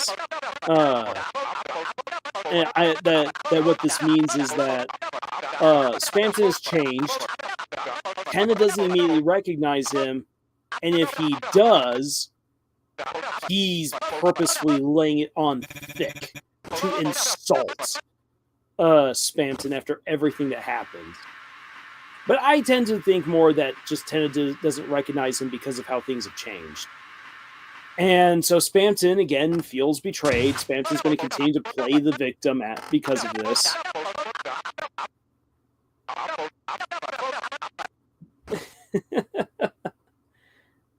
This scene, plus another possible one at the final battle with Tenna, confirmed that both Spamton and Jevil came along as their items, so we can see them again in the future. Exactly. Oh boy, it's going to be weird seeing Jevil come back again.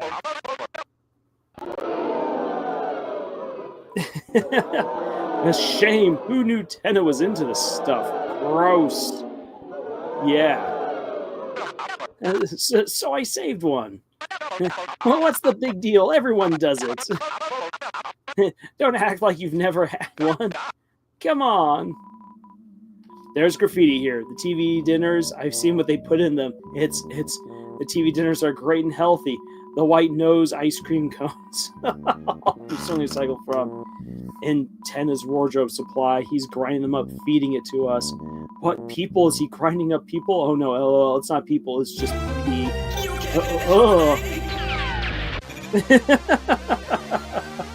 Finally, Jevil needs the same level of affection as Spamton. Yes, he does. Alright, so it's so confusing to me. Is it implied that PPs is both their kids and also drugs? Yes. Commoncraft, the answer is yes. We don't ask what the PPs are. We know that little heads come bursting out of them. And we know that Tenna and Spamton built this kind of stuff together. Yay! Don't ask too many questions.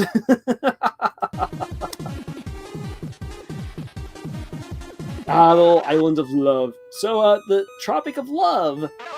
Anyone think that was cool? During Tenna's breakdown, the speed up and warp excerpt from Big Shot played.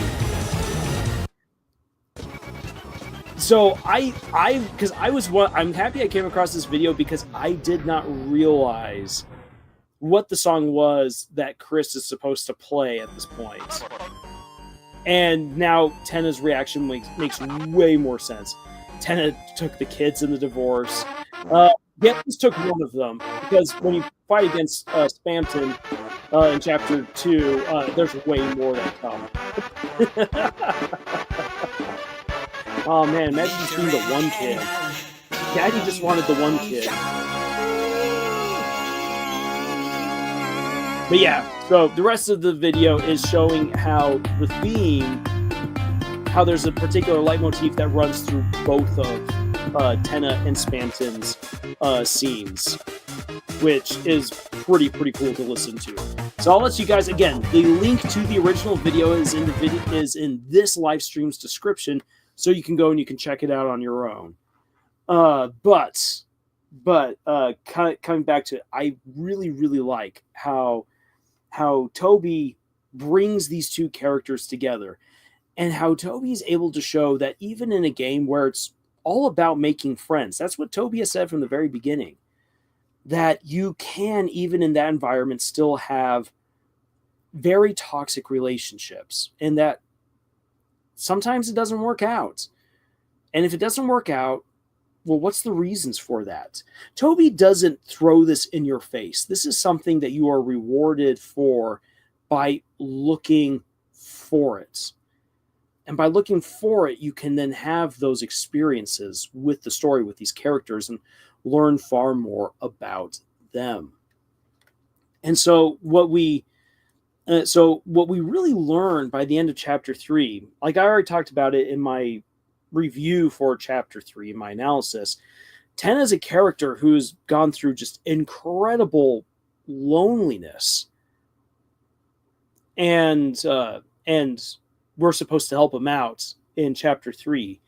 Spamton is lonely, but Spamton's big problem that he's been grappling with has been failure. He's taken it very poorly. He wants to be free. He wants to be a success. He wants to be a big shot. And we see how he has approached that in a very unhealthy way. And so even though these characters had a connection, it was one that was ultimately going to prove to be rather unhealthy in the long run.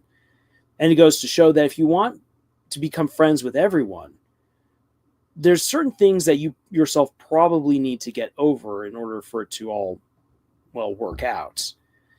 We also, though, learn in terms of world building, we learn about the ability for the different Darkners to cross over dark worlds if the Lightners share them from one place to the next, which helps to build up some important things that I believe help to fill in the gaps for what's going on with chapter 4.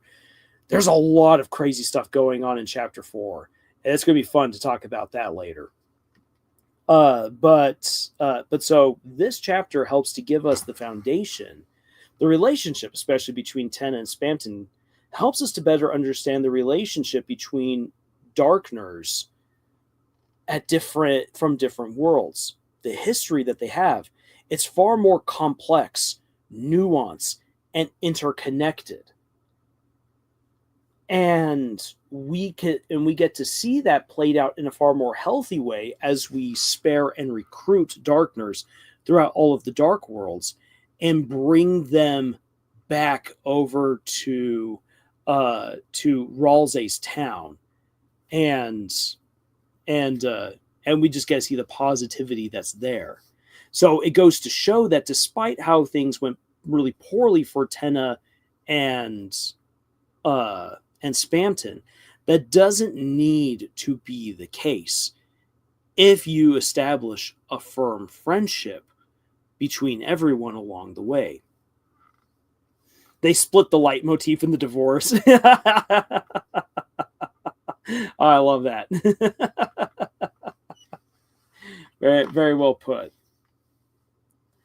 So yeah, that's now the one thing though, where, like I said, so this helps to reveal some stuff about the story and the world building, but I also said it helps to muddy the waters as well.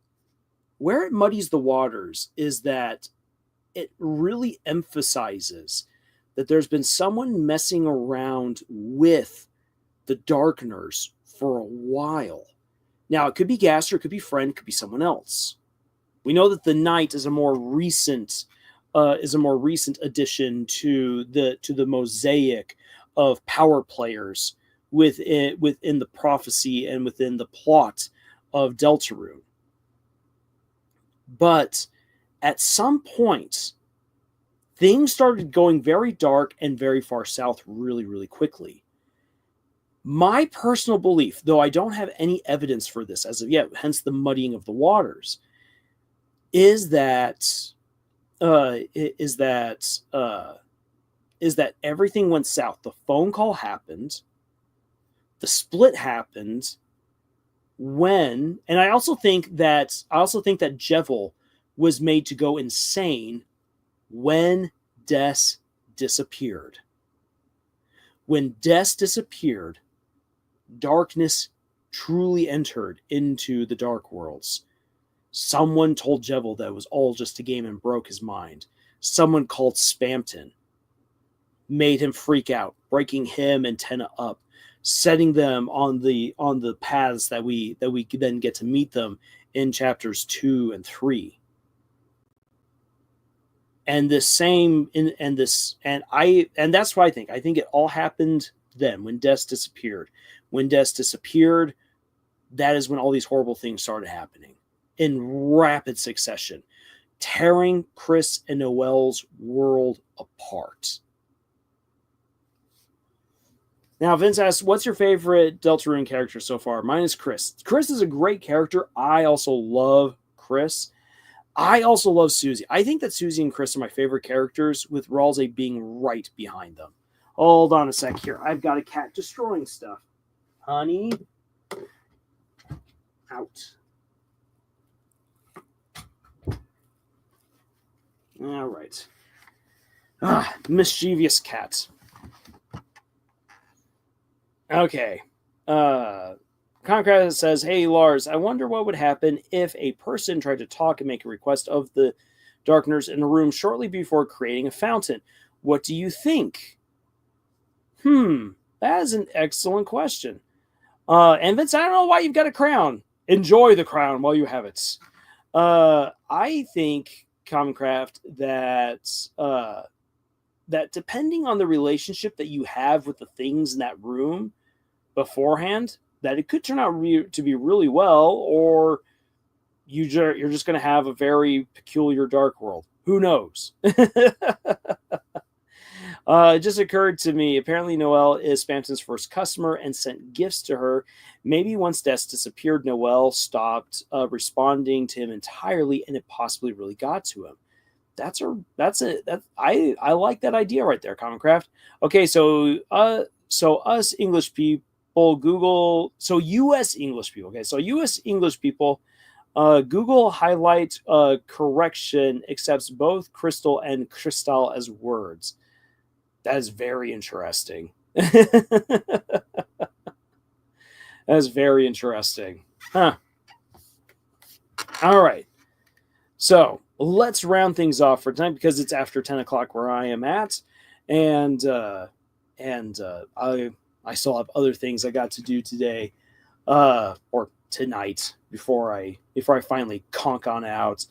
And other people have been leaving because it was time for them to go to bed. So let's then get into the writing lesson, and I will try to get back to more Deltarune analysis videos as quickly as possible. Let me pull up our lesson.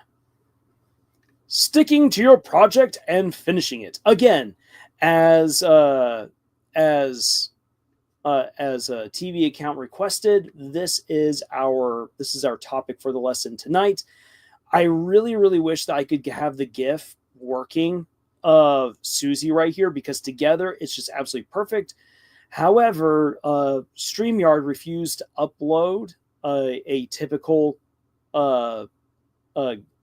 PowerPoint presentation, so I had to make a PDF of this. PDFs don't play GIFs. So here's the GIF that should be playing right now as Susie looks up at the oddly, horribly finished horse. I don't like that, says Susie. All right, so just imagine Susie pointing to the horse and blowing hearts.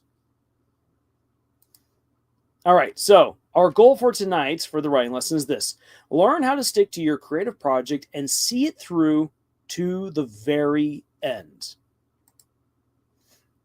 Now then, as a quick admission right here, and yes, this is me kind of tooting my horn a little bit, but in any case, I am built different because I can count on one hand the number of projects that I abandoned after I started writing them. Not in concept phase, but actually started writing them and then just dropped them and said, yeah, nope, not going to do that.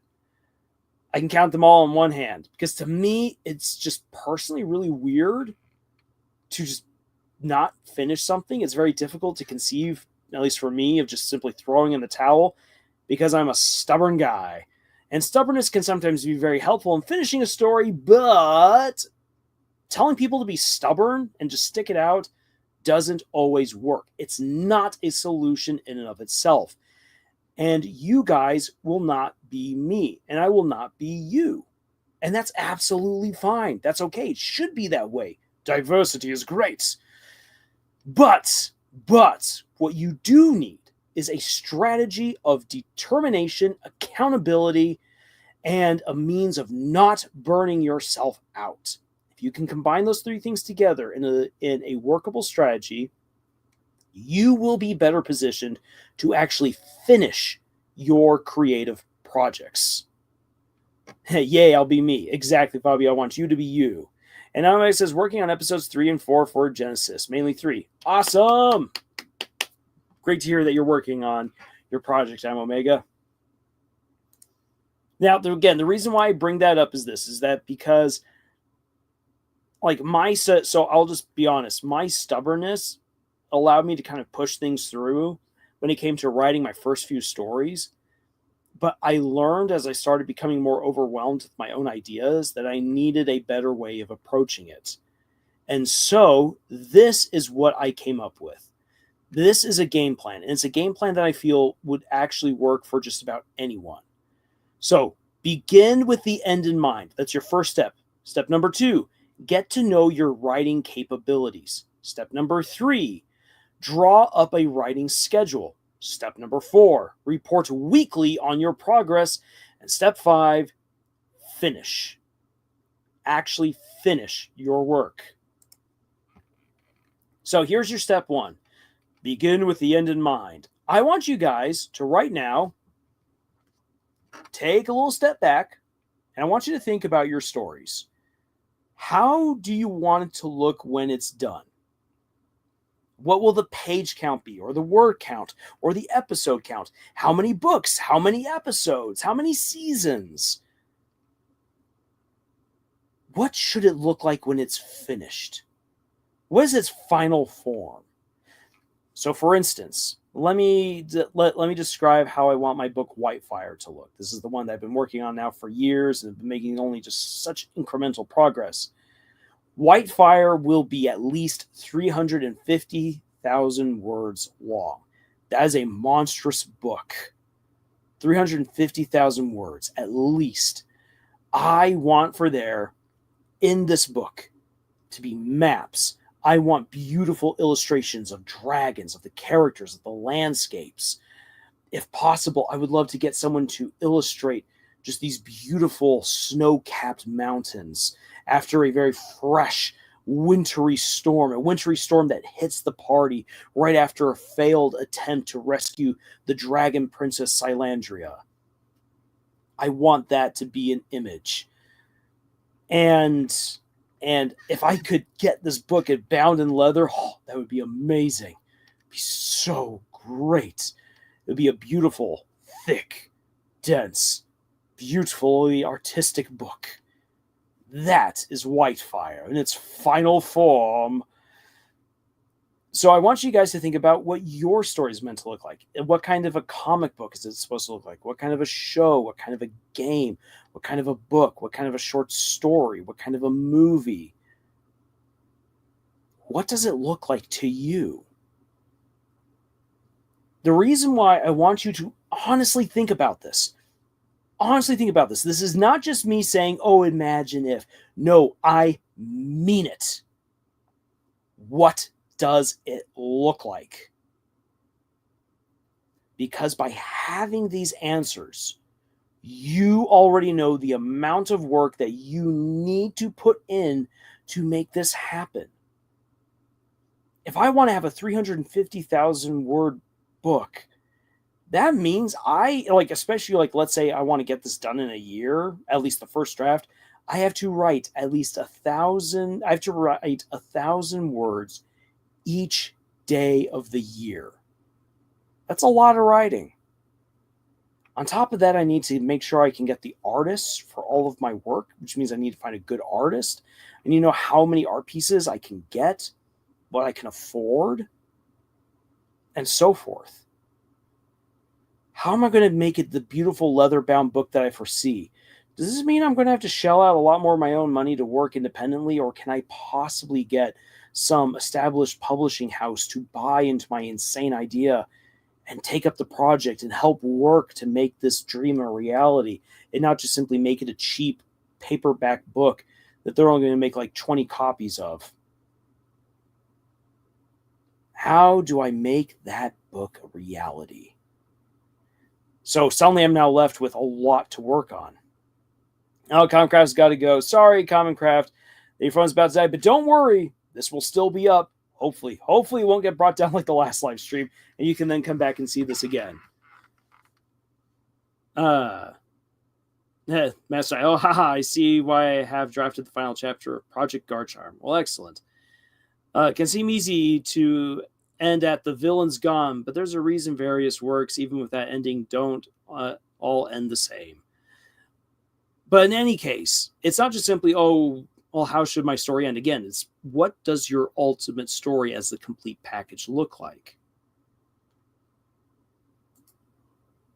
Now then, once you've taken time to think about what will all need to go into the final product that you've imagined, you need to start evaluating your writing capabilities.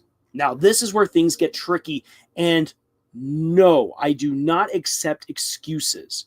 I accept explanations for why things might be difficult, but don't give yourself any excuses to bow out here. If you actually want to finish a story, you need to do this next part.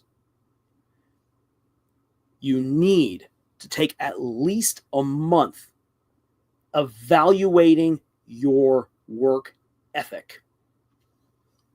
How much free time do you have to work on your projects?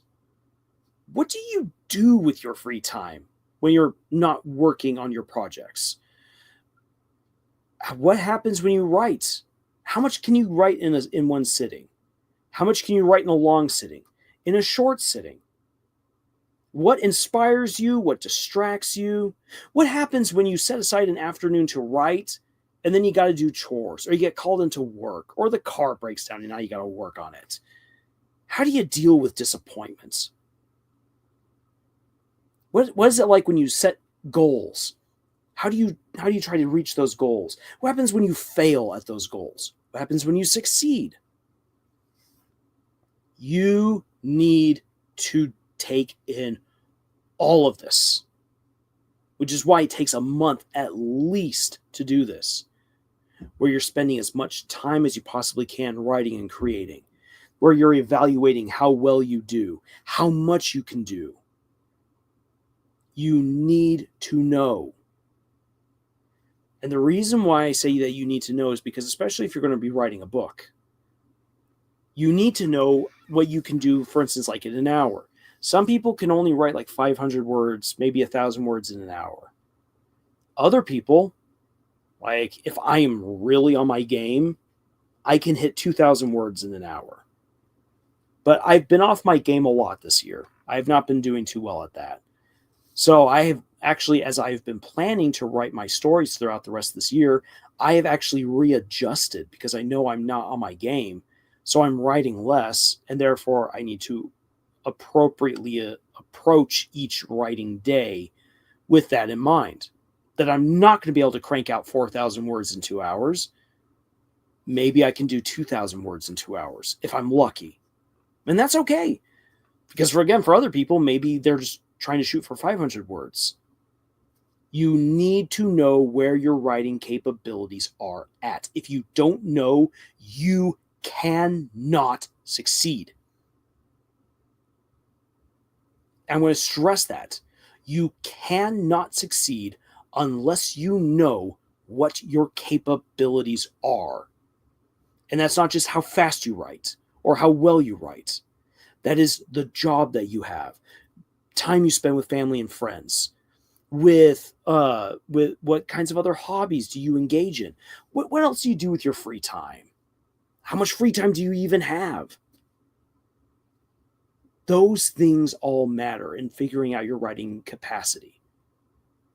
If you do not have all of those variables in mind, you will never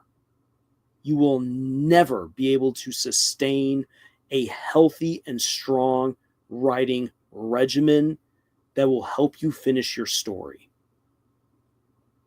And I mean that. I have seen so many of my friends try to ride the wave of feeling the inspiration and the energy, but every wave crashes and breaks. It's just natural. You don't want to ride the wave. You want to ride the current. And it's harder to find the current than it is to find the wave. Problem is that while it's so easy to find the wave, waves only come around every now and then. But the current is constant. And that's the goal. That is what you want to get. So you need to spend at least a month gathering all this information about yourself, your life, and your writing ability in order to find out how well and how fast you write within any given time and on any given schedule. The reason for that is because once you have done this evaluation, you must write up a writing schedule. You have to do this. You have to know when you can write and for how long you can write, from day to day, from week to week. You need to know this because that way you know where to apply your energy, when to apply your energy, and how to better organize your day so that way you can do that reliably. So like for myself, right now I'm like, okay, set aside an hour each day if possible. Definitely shoot for the hour to write. Just write and get done what you can. Shoot for like 1,000 words a day. I definitely want to shoot for 2,000 words a day right now. Okay, then so that means I need to somehow make 2 hours of time. Holy cow, that becomes harder to do, especially when you work. So how do I make that happen? I need to juggle some things around. Certain things I would really love to do, I'm going to have to put to another time where I have the free time. That's where the schedule comes in handy. So once you have yourself a calendar, you need a calendar. You begin saying, okay, I work at this time. I'm going to spend this much time with family. I'm going to spend this much time with certain hobbies, with friends. I know I'm going to go on this trip. I know I'm going to be working this shift at this point. I know I really want to see this movie at this time. That all goes into your calendar. And that way then you can plan, okay, I have this much time. I have this much time. I have this much time. I have this much time. I have this much time. And I know that with that much time, I can write so many words. Because I know I can do that, I now know, like if I'm aiming to write a 100,000 word book and I'm able to write 800 words reliably each hour, okay then. 800 words each hour to get to 1,000. So 10 gives you the 8,000. 100 gives you 8,000. So I need to make sure that I have easily over 100 hours. How do I make sure I have more than 100 hours? Okay, you start planning out. And that's then where you start making the time. It's difficult, I know. But this helps you make sense of your time so that way you can apply your energy for writing at the right time to get the biggest bang for your buck. And don't just put anything over sleep willy-nilly. Oh no, you got to make sure you get your sleep in too. Sleep is important. And here's the thing, as I said right here, once you've made your plans, do your best to stick to them. But don't be so rigid that you exhaust and break yourself. I always flirt with this danger, and you shouldn't do it. Because if you push yourself too far, it causes you way more problems than anything. Like just earlier this week, I was on a roll. I wrote 4,000 words in a day. It's the first time I've done that in months. I was flying high. And I knew I could keep writing. I felt the energy. But I also knew that if I kept doing that, I would exhaust myself. So that way the next day, I would have no energy to write. So I forced myself to stop writing so that way I would have the energy to come back the next day. So don't be so rigid. Give yourself some breathing room. But this is no excuse to give yourself a pass and be lazy. Instead, what I'm giving you is encouragement to be adaptable. When things happen, adapt. There's no way I could plan for my grandpa to fall down and hurt himself. And I'm not going to be like, no, that's so inconvenient to me, Grandpa. No. I love my grandpa. I'm going to spend time with my grandpa. It's the right thing to do. However, that takes away time from doing the other things that I wish to do. How am I going to adapt? I'm going to adapt by not trying to cram 2,000 words into 45 minutes. It's impossible. So instead, I'm going to do what I can with 45 minutes of writing time. And then go back to the original plan the next day and do my best. Adjust as I need to for now other things that need to be done. But it's possible. You adapt. And you adapt in such a way that you give yourself the chance to, again, play to the strengths that you know you have because you've evaluated yourself. TV count. Like, should I try only drawing for an hour in the evening? Like 5? It's usually when my mom isn't asking me for stuff that time. Sorry, meant to add me. TV account? Yeah. Take account of your time.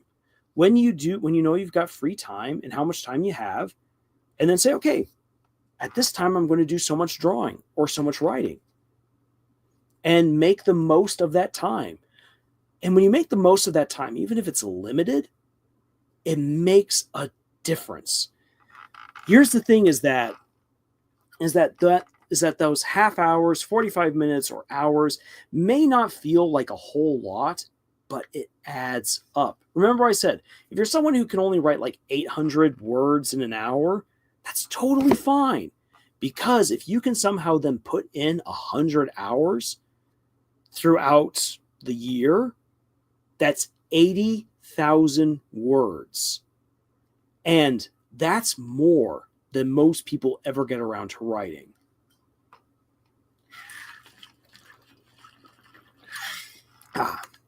Take a drink right there. Vincent says, the one thing I'm trying to write right now is an Ultra Kill fanfic. I just don't have any ideas. Writer's block and all that. P.S. Have you played Ultra Kill? I have not played Ultra Kill, so I can't comment on it.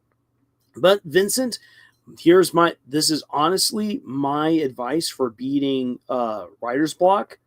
Go for a walk. Go for a walk. Put away your phone. Don't look at it if you got a phone. Go for a walk and start asking questions. Where does the alleyway go? What are those ants doing? What are those people doing over there? What if they're robbers? What if they're fairies? What kinds of clouds are there in the sky today? Oh, there's no clouds. Why are there no clouds today? As you ask yourself questions while you're going out for a walk, answers come to you. When answers come to you, inspiration hits. It might not be for the story that you want to work on, but it's inspiration nonetheless. And that can be the juice that gets you going. Maybe you got to work on another story before you can work on the story that you really want to write. I found that to be the truth at least 3 different times by now in my own writing career. Tumblteller, The Monarch Mercenaries, Bleed Seaman Steel, all books that I never intended to write, ended up writing because I got the inspiration. I wrote them, and they inspired me in ways that I wouldn't have been able to be inspired if I just kept on hitting my head against a book that was very slowly going. So, going for a walk, asking questions. Ideas come. When ideas come, inspiration hits. Inspiration becomes the juice for creativity. Now then, here comes another very important point. So once you've evaluated your writing capabilities and you've made a schedule for how you're going to write to reach your goal, to obtain that glorious end product that you've envisioned, you must report weekly. You must report to someone your progress. Where there are no reports given, there is no accountability. And when there's no accountability, you lose motivation to work. And when you lose motivation to work, you come up with simple excuses to get out of your work. Accountability. Have someone to report to. If you don't have anyone, Camille's Harem is here to be your support. That is why this channel exists in the first place. To be that lifeline to others who are looking for a way to write their stories but have run into problems. If you don't have your own writers group, if you don't have friends or family that you're sharing your stories with, but you need to report to someone, report to us. That is what we're here for. We will encourage you. We will check up on you, check up with you. We're not always perfect about it, I'll be honest, but we're still there, and we are definitely better than no one because you need someone to report to. And when you report to other people, you begin to see your story in a different light, and they as well can already start giving you feedback that can be valuable in your writing process. Report your work weekly. Mom, look at what I just finished. Yay, that's what you want. Vincent says, the thing about writing inside a world someone else already made is that it's way easier, but also limiting. Maybe I should stop caring about that and go as nuts as I want. Who cares anyway? That's not a bad idea to go with. I personally love what limitations a fanfic that's bound to the lore will do, because we actually get way more creative when we're limited. But if you just want to write and have fun, do your own story, by all means, just go and do. Writing is its own reward. Don't just limit yourself and say it must be this way. Writing can be whatever you want it to be. Write those little happy trees. The last step is this. Finish. Just having a schedule, just evaluating yourself, having a goal, having a dream, slapping it all together does not mean you will finish. Stick to it. Keep making plans, keep setting goals, keep reporting your progress, and enjoy the journey, and enjoy it until your work is finished. And when it is, by golly, it's beautiful. Most people will never finish their stories. Not a single one. That is a horrifying statistic. If you were to take 1,000 people, maybe like 30, 32 of them would ever finish their stories. Holy cow. Holy cow, the odds are against you, just statistically speaking. And of those 32, maybe 6 of them would ever get published, if even that. So out of every 1,000 people who wish to write a story, only 30 to 32 will ever finish, and only 6 might ever take that anywhere. That's really daunting. That's a statistic that crushes a lot of people. But here's the thing. I firmly believe that even if the publishing statistics are against us, that we can crank that number of people who finish way, way up. But what it means is that you need to be dedicated to the game plan. If you can do that, you can make it work. So, here's the writing challenge. Implement my game plan. Give it a try. First, begin with the end in mind. 2, get to know your writing capabilities. 3, draw up a writing schedule. 4, report weekly on your progress. And 5, finish. If you wish to take on this writing challenge, right now, either in the comments or in the chat, share your answer for step number 1. For everyone who does that, I will be reaching out to you in 1 month's time to see if you have evaluated your writing capabilities and are ready to start making a schedule. If you are serious about finishing your project, if you really want to make it happen, I will be your wingman to make that happen. But you got to start taking the very first step. So if you want to take that step, start by sharing with me what the end of your project will look like. Not how does your story end, but what does your story look like when you have it done and it's ready for other people to read. That is what I want to hear from you. And this gives me a chance to take another drink of water.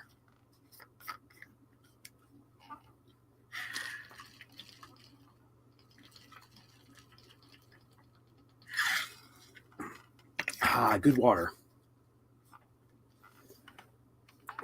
But it says, I think I'd use doing whatever I want in a fic when it's not exactly AU, but going to some utterly unrelated situation, characters, or whatever. All right. That's all pretty good. Say, man, it is it is getting late for me. Oh, rain is in the forecast. Been having a bit of a drought where I'm at, and it sucks. So when I see that there's rain in the forecast, it makes me very, very happy.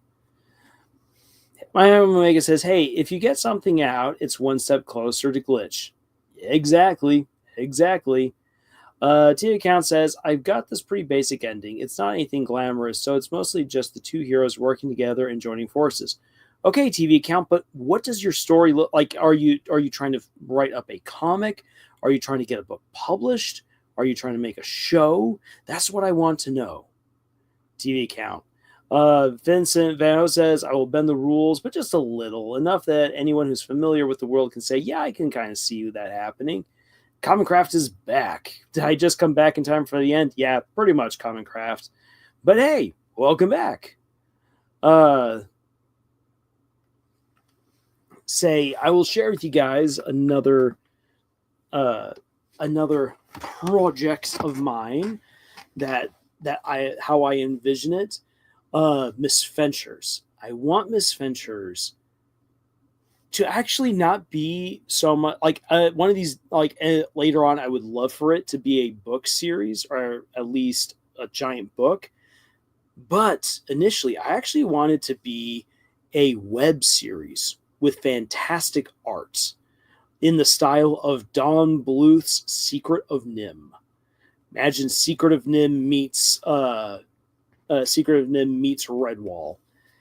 And so it'll be a long running series that I'm not exactly sure how many chapters it would be, but it would very easily probably be around 400,000 words. Pretty long, but there's a lot of story to get to. Oh, I got a kitty who's trying to break down the door right now.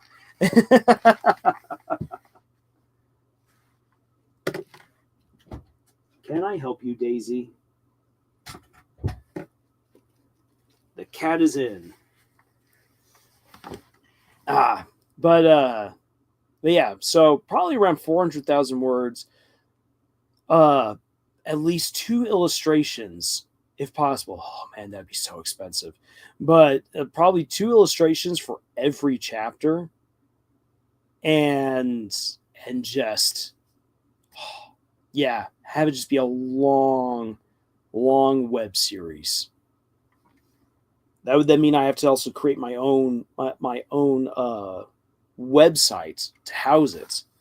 So yeah, that's a lot of work to put in there. I got to make my own website, then write up a ridiculously long story, get an artist who's willing to do that much artwork, make sure I have enough money to pay for all that artwork. Oh boy, that's a lot. Okay. So let's see here. Next one says, I'm wanting to make a first-person action strategy hybrid game that uses a chapter system. Overall, it's meant to involve more serious themes, to say the least. All right.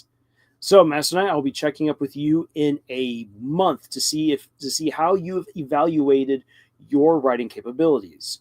Bobby says, this alien world where magic and Dragon Ball-like techniques run loose, citizens know it's a video game, monsters, and our cool twist is known. Villains may pop up anytime, and it will be unique with each installment. That count for anything? Yeah, that counts.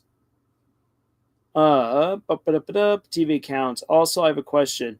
Like, what should I do if I have more than one project? Should I try working on two interchangeably, or should I just work on one project at a time? TV count, I believe I answered this question before, but I'll answer it again. And it is that you need to figure out which project you've got the most energy and commitment to at the moment. If you find that it runs equally between the two projects, then work on both projects interchangeably. If you find out that you've got more passion for one project at the moment, focus on that project. Do not waste any time on a project that you're not feeling very committed to in the moment. Because if you do, you'll end up hurting both projects over time. So, take some time, evaluate how committed you are to both projects. If you find that you are equally committed to both, then work on both. If you find that you like one more than the other at the moment, then work on that one first. That is the best advice I can give. Hannah, you're late because of the storm. I'm sorry that happened, but hey, I'm glad you could pop in at least for a little bit. And on top of that, you should be able to watch this entire stream later as well, so you'll have access to it. And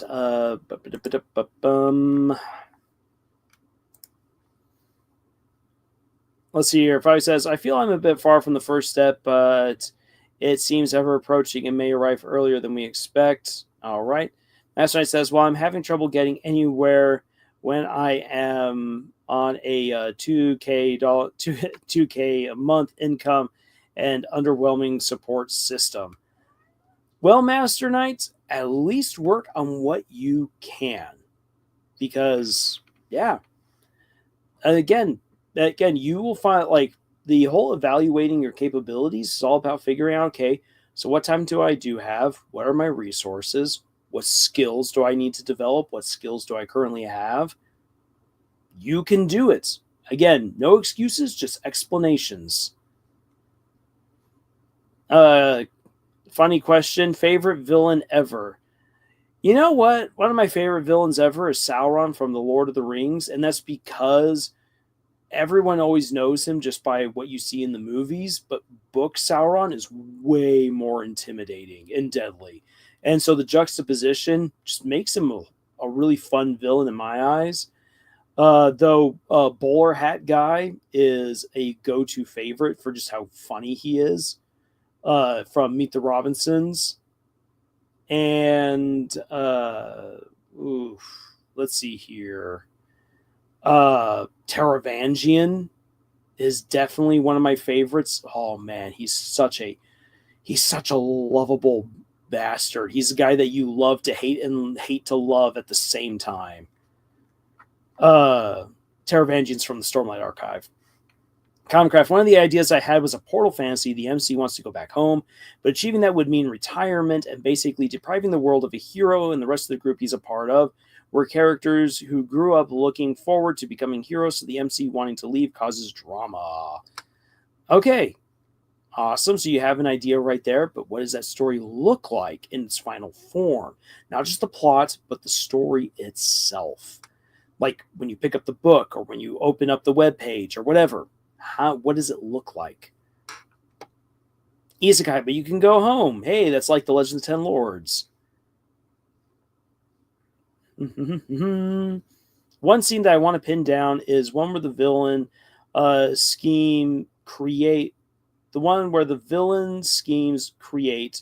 a portal. The MC would theoretically have to get back home early, but the rest of the group wants to destroy it ASAP to avoid damage, and the MC has a bit of a crash out over the inner conflict. Oh, interesting. All right. So I'll be checking in with Master Knight and with Fabio. And TV Count says, also, it's the story I'm currently making in original project, Rex, Rocket, and Stargirl. Very, very nice. Very, very nice TV account. I'm glad you're still working on that. So I will be then reaching out to TV account, Fabio, and to Master Knight DH in a month's time to see how you guys are doing with your projects.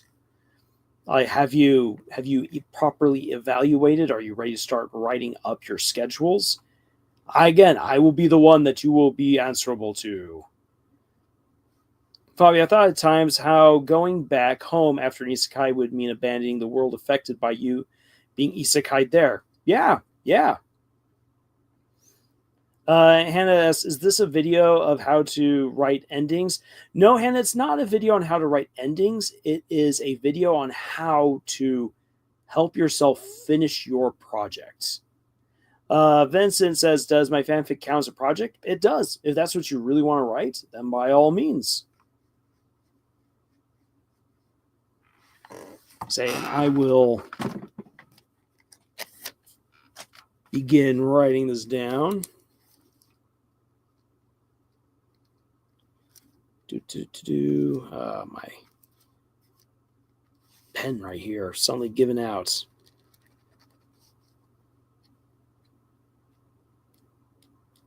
Yeah, I gotta get myself another pen. This one's dying. Just like my voice.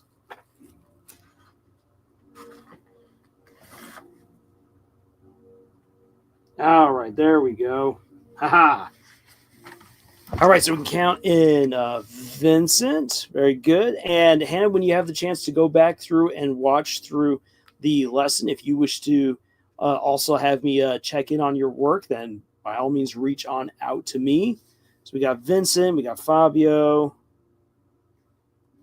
TV accounts, and Master Knight DH.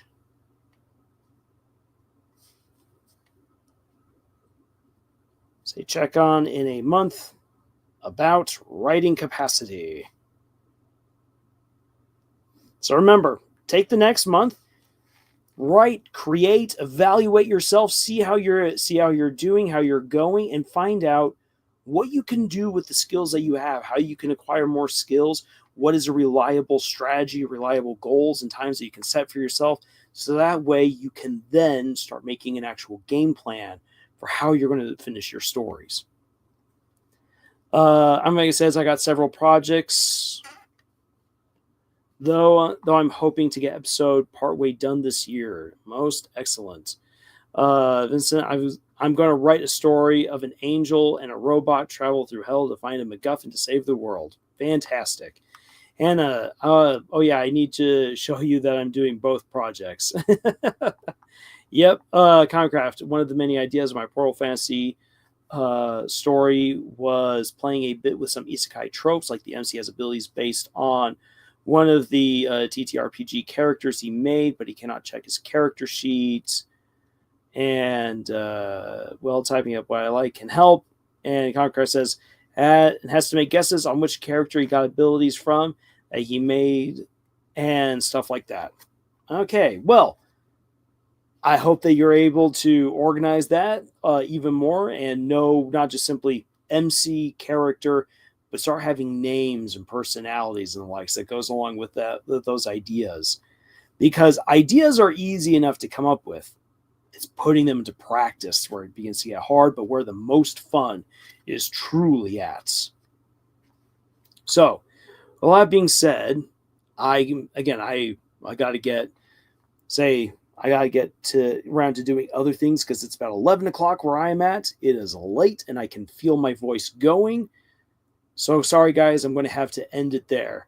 Vincent Van asks, how am I going to report weekly? Well, first, Vincent, take the next month to, again, evaluate your writing capacity. When I come back around to check on a month, check on it a month. Unless you wish to comment weekly, you can always comment weekly on one of our videos and tell us how you're doing. You can also always reach out to us to join our Discord. And the best way to do that is in the comments to either this video when it's done, or to any one of our other videos, say that you'd like to join the Discord. We'll conduct a brief interview. We'll get some answers for you about what you are looking to do, what kinds of support you're looking for, and the likes. Make sure you're legit, because we've had plenty of trolls try to get onto our Discord and make a mess of things in the past. Once we've conducted the interview, you'll be given a passcode to join our Discord, and there you can share your work and your progress. So if that's something that you're interested in, feel free to do that. Otherwise, you can just reach out to us through YouTube, because we're here a lot. And Commoncraft says, I got to remember to join your Discord. I keep forgetting. Well, Commoncraft, again, just like with Vincent, you can reach out to us in the comments and ask to join, and we will get the process started. So I've got the names of the people to check in with, and I am excited to see where you guys go, your particular process. Again, you don't have to be like me. I am a freak in the publishing world, or at least in the world of writing, because I have finished way more stories than most people ever will. But you're not trying to be me. You're trying to be your best creative self. In order to do that, in order to finish your own stories, you need to figure out what works best for you. But so many people have a hard time doing that, which is why this game plan is there to help you evaluate yourself and come up with a plan that suits your abilities in order to make your story work. That is what all of this is about. Vince says, I never share my stories. Oh, this is exciting. Well, I hope that you will share your stories, because sharing your stories is honestly a fantastic experience. So, everyone, with that being said, before my voice goes entirely, thank you so much for joining me tonight for this live stream, for the fun times we had talking about the Amazing Digital Circus and Deltarune and more. Oh yeah, I did say I was going to share my story about getting shot at. We'll have to do that another time. I'm sorry. The momentum got away from me. We will talk about it at some other point, because it is a story. But until the next video, thank you so much for joining me tonight. And until the next video, tschüss.